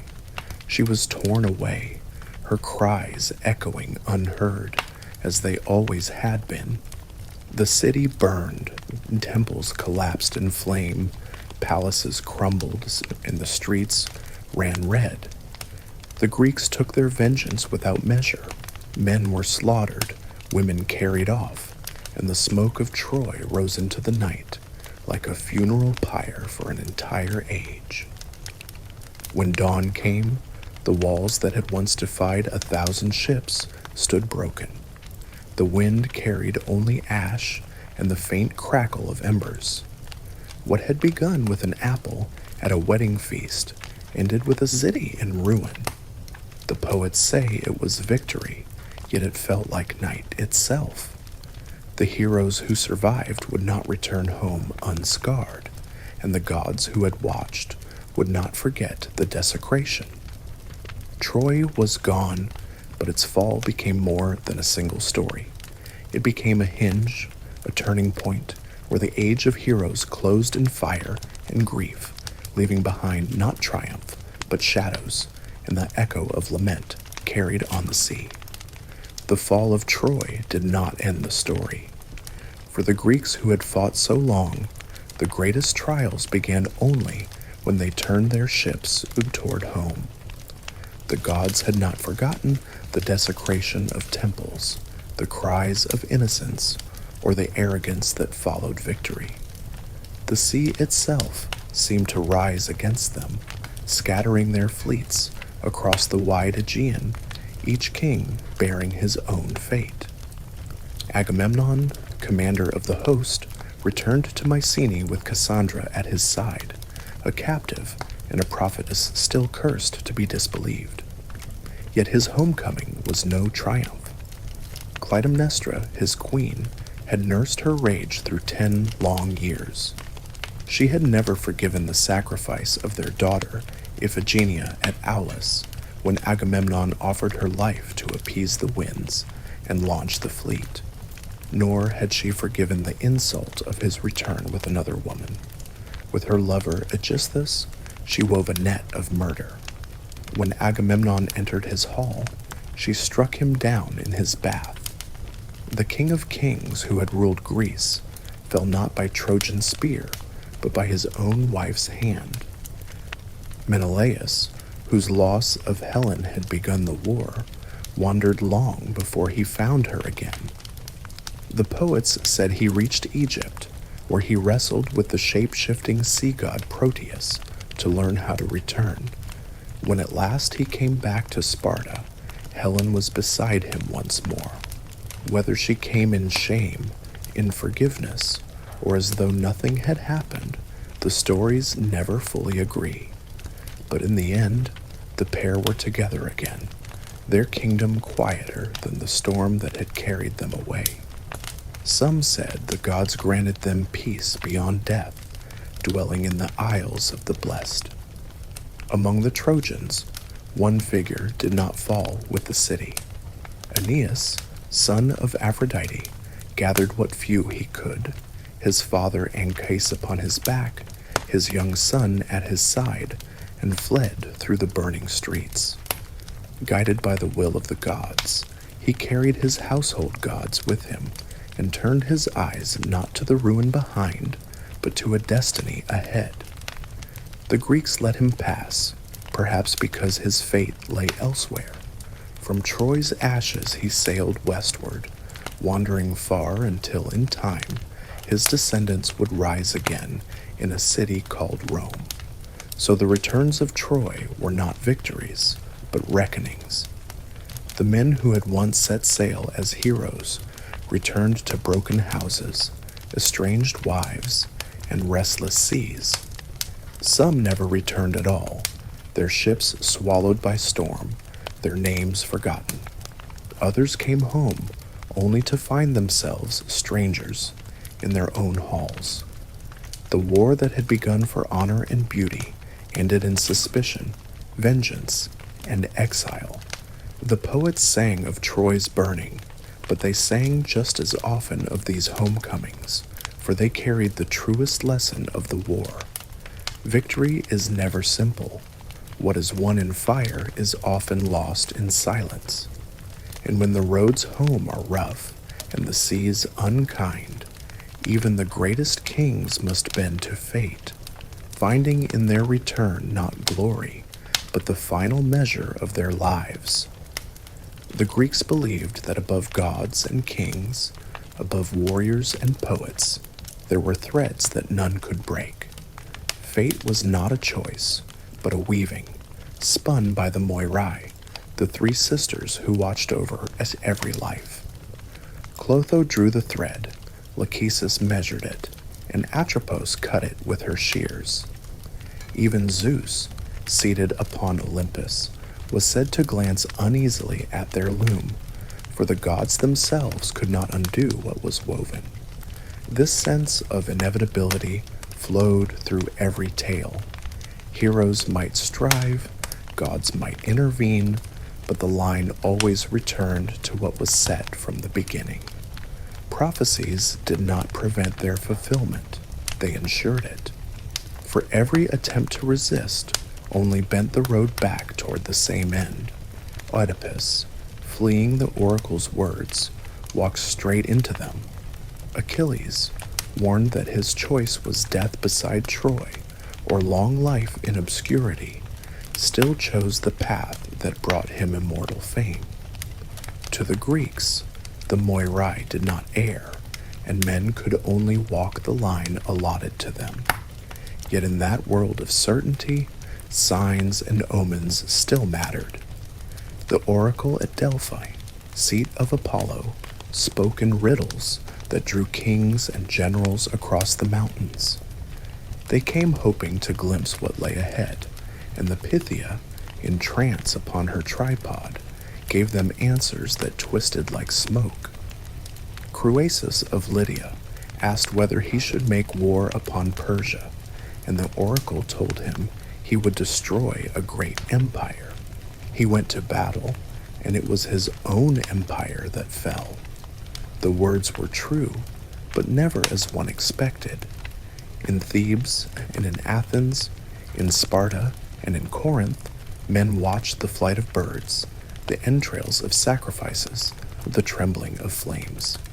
Each sign was read as a hint, a shadow cast by fate upon the present moment. Yet the outcome was never changed. Omens served less to alter the path than to remind mortals that a path existed, unseen and already made. They were echoes, not doors. Seers moved among the people, men like Tiresias, blind but given inner sight.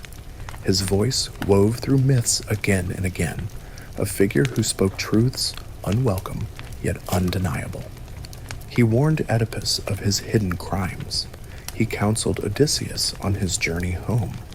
He even appeared in the underworld, unchanged by death, still speaking the will of fate. The blindness of his eyes became a symbol, showing that true vision lies not in what one sees, but in what one accepts. For the Greeks, this tapestry of fate was both burden and comfort. To know that one could not escape destiny was to feel helpless, but also free of blame. Life was not random, nor cruel without reason. Each thread, long or short, bright or dark, was part of a pattern too vast to see. Even the gods, with all their power, were bound within it. So the stories told of struggle and defiance, of men who tried to shape their lives, but beneath them all ran the same quiet truth. The Moirai had already measured, the shears were already waiting. Omens might whisper, prophecies might warn, But the ending was already there, written into the thread. The stories of the gods did not end with the last song of a poet. They drifted onward, carried into Rome, where Greek names were changed but their shapes remained. Zeus became Jupiter, Hera became Juno, Poseidon was Neptune, and Athena was Minerva. The myths crossed seas, woven into new cities and new empires, standing tall in marble once again. In Rome's forums and villas, the old tales were told afresh, though often with a harder edge, as though the gods themselves had taken on the discipline of empire. Temples rose to them, arches bore their images, and festivals echoed their rites. Yet the Romans were also practical, more concerned with law and order than with the wandering passions of Olympus. To them, the gods were guardians of the state as much as spirits of the sky and sea. Sacrifice became civic duty, not just devotion. The old myths remained, but their wildness was trimmed, their sharp edges dulled. The gods became statues to be honored, rather than voices to be feared. Meanwhile, thinkers began to ask questions the old stories could not answer. Philosophers, from Greece and later from Rome itself, doubted whether the gods were truly as they were told. Plato spoke of forms beyond myth, Aristotle of causes deeper than any tale of thunderbolts. Later, Stoics saw the gods as symbols of reason. Epicureans dismissed them as distant or irrelevant. The myths did not vanish, but their place shifted, from living belief into cultural memory, from certainty into allegory. And then another voice began to rise, quiet at first, spoken by small groups gathering in hidden rooms. They told of a single god, not many, and of a teacher who had walked among men, healing, suffering, and rising again. Christianity spread slowly, then quickly, carried by roads and letters, by the restless hearts of those who longed for a faith beyond temples and sacrifice. Where the Greek and Roman gods demanded offerings of grain and animals, this new faith offered prayer, community, and hope of eternal life. The temples of the old gods grew dim. Statues that once gleamed with gold gathered dust. Festivals faded, and processions ceased. Some were broken, some were renamed, some stood abandoned as the empire changed around them. The myths still lived in memory, but no longer in worship. What had once been living religion became story, then history, then art. The gods of Olympus, who had quarreled and loved and demanded devotion, stood in silence. Yet even in silence they endured. The poet's words were copied, carried into monasteries, preserved by scholars who no longer prayed to Zeus or Athena, but still marveled at the power of their tales. The myths became lessons, metaphors, echoes of a world where men once believed thunder was a god's voice, and wisdom could step forth armored from a forehead. So the long arc of Greek mythology did not end in fire or conquest, but in transformation. The statues learned silence, but the stories remained, slipping free of temples and sacrifices to live on in words, in art, in the minds of those who found beauty in them long after the altars had grown cold. The silence of the temples was not the silence of forgetting. Even as the old gods faded from worship, they lingered in words, in art, and in memory. The Renaissance, centuries later, turned its eyes back to Greece and Rome, and the statues seemed to breathe again. Painters filled their canvases with Aphrodite rising from the sea, Zeus gathering clouds, Apollo crowned in laurel. Sculptors carved marble that seemed alive, each figure both myth and ideal. The gods were no longer prayed to, but they became symbols of beauty, of human form perfected, of imagination unbound. Poets too returned to them. Dante walked through classical shades on his way to heaven. Shakespeare set his plays beneath skies where the gods of Olympus were still invoked in metaphor.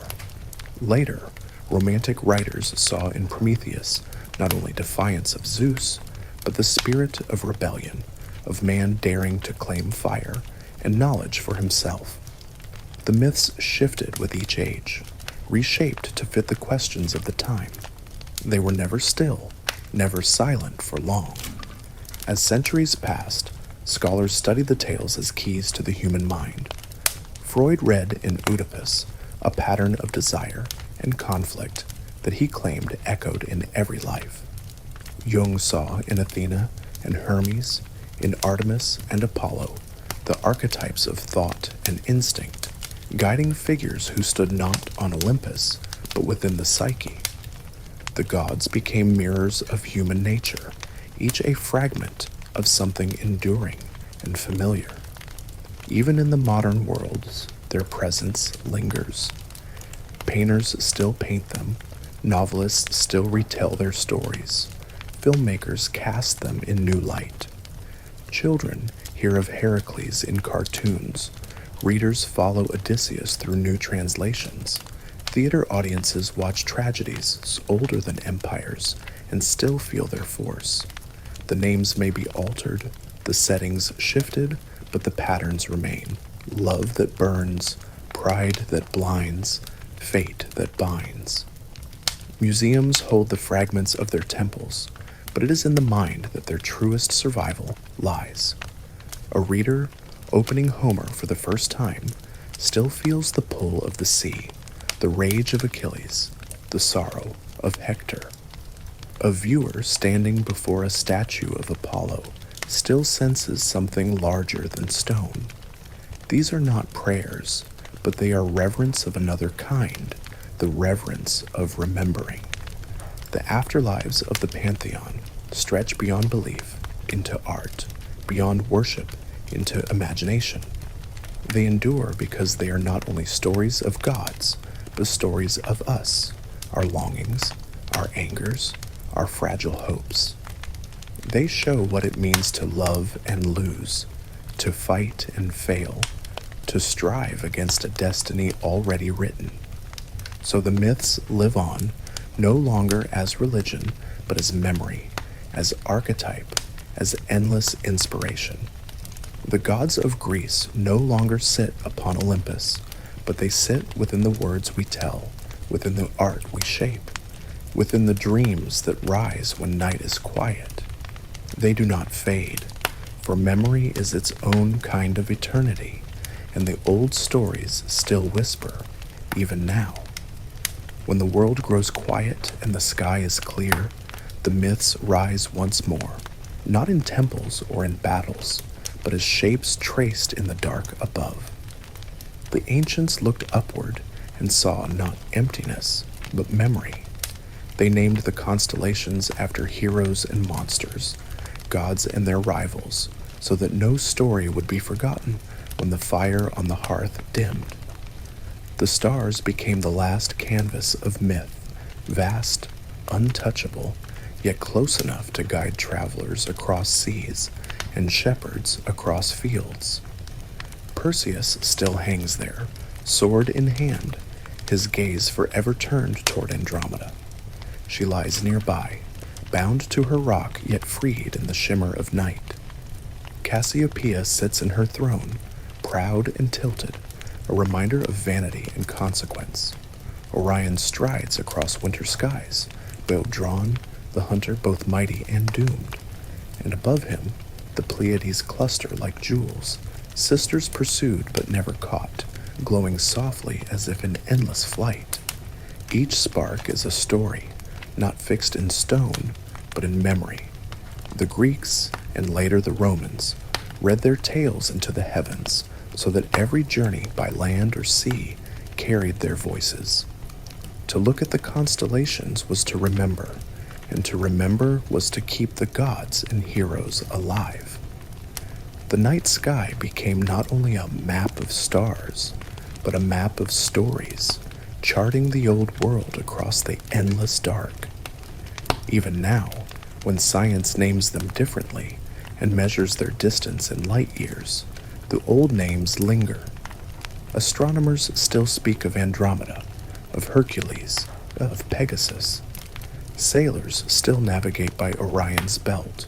Children still hear of the Great Bear, the Little Bear, the Dragon, the Swan. The language of the stars has never lost its myths, for even the coldest facts cannot quiet the warmth of a story. There is a kind of comfort in this. Statues may crumble, temples may fall, but the sky endures. Every clear night is a reminder that the old tales are still here, woven into the same heavens that watched them first unfold.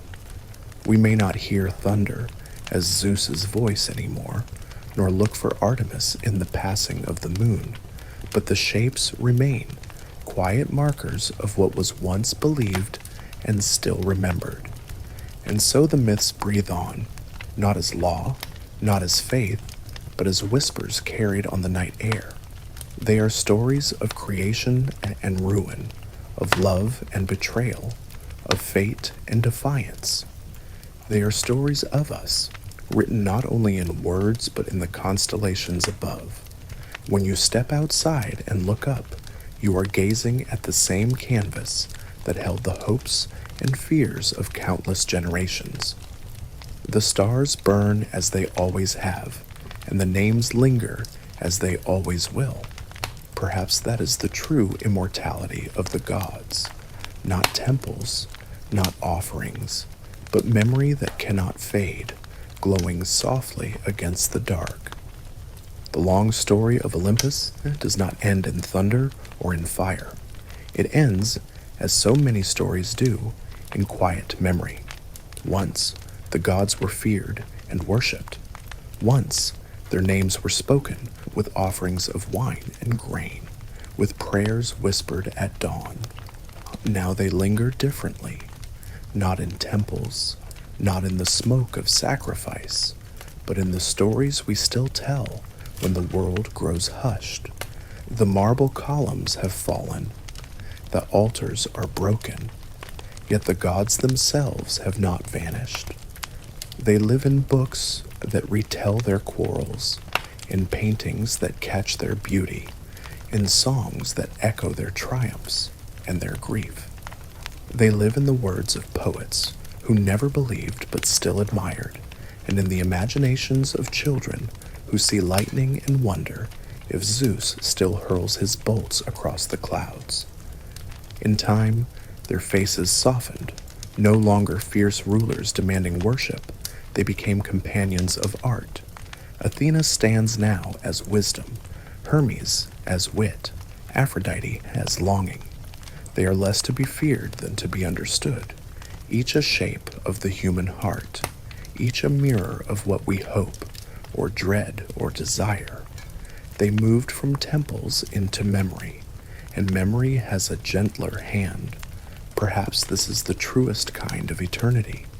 Temples can burn, and statues can crumble, but stories are harder to silence. A single voice is enough to carry them forward. A single night, a single listener, is enough to keep them alive. The gods of Olympus no longer stride across the earth, but they walk through our words, through our imagination, through the quiet spaces we keep for wonder. And so, at last, their tale rests. Chaos gave way to earth and sky, to titans, to thunder, to heroes who rose and fell. Wars were fought, curses were spoken, cities burned and were rebuilt. And yet, here we are, telling them still, holding them in memory like a flame cupped gently in the hands. If you step outside, the sky will be waiting. The same stars that watched over Homer, that guided sailors and shepherds, that bore the names of heroes, are there still. They are the last temple one no time can break. Look long enough, and you may still see the outline of Perseus, or Orion, or the curve of the Great Bear. The gods have left the earth, but they have not left the night. And now, with the story told, it is time to let it rest. Time to close the halls of Olympus for the evening, to let the fire burn low, and the voices fall silent. The gods are no less real for being quiet.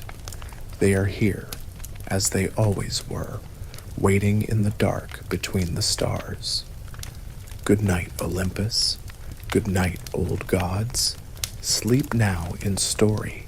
Sleep now in memory, until another voice calls you back into the light.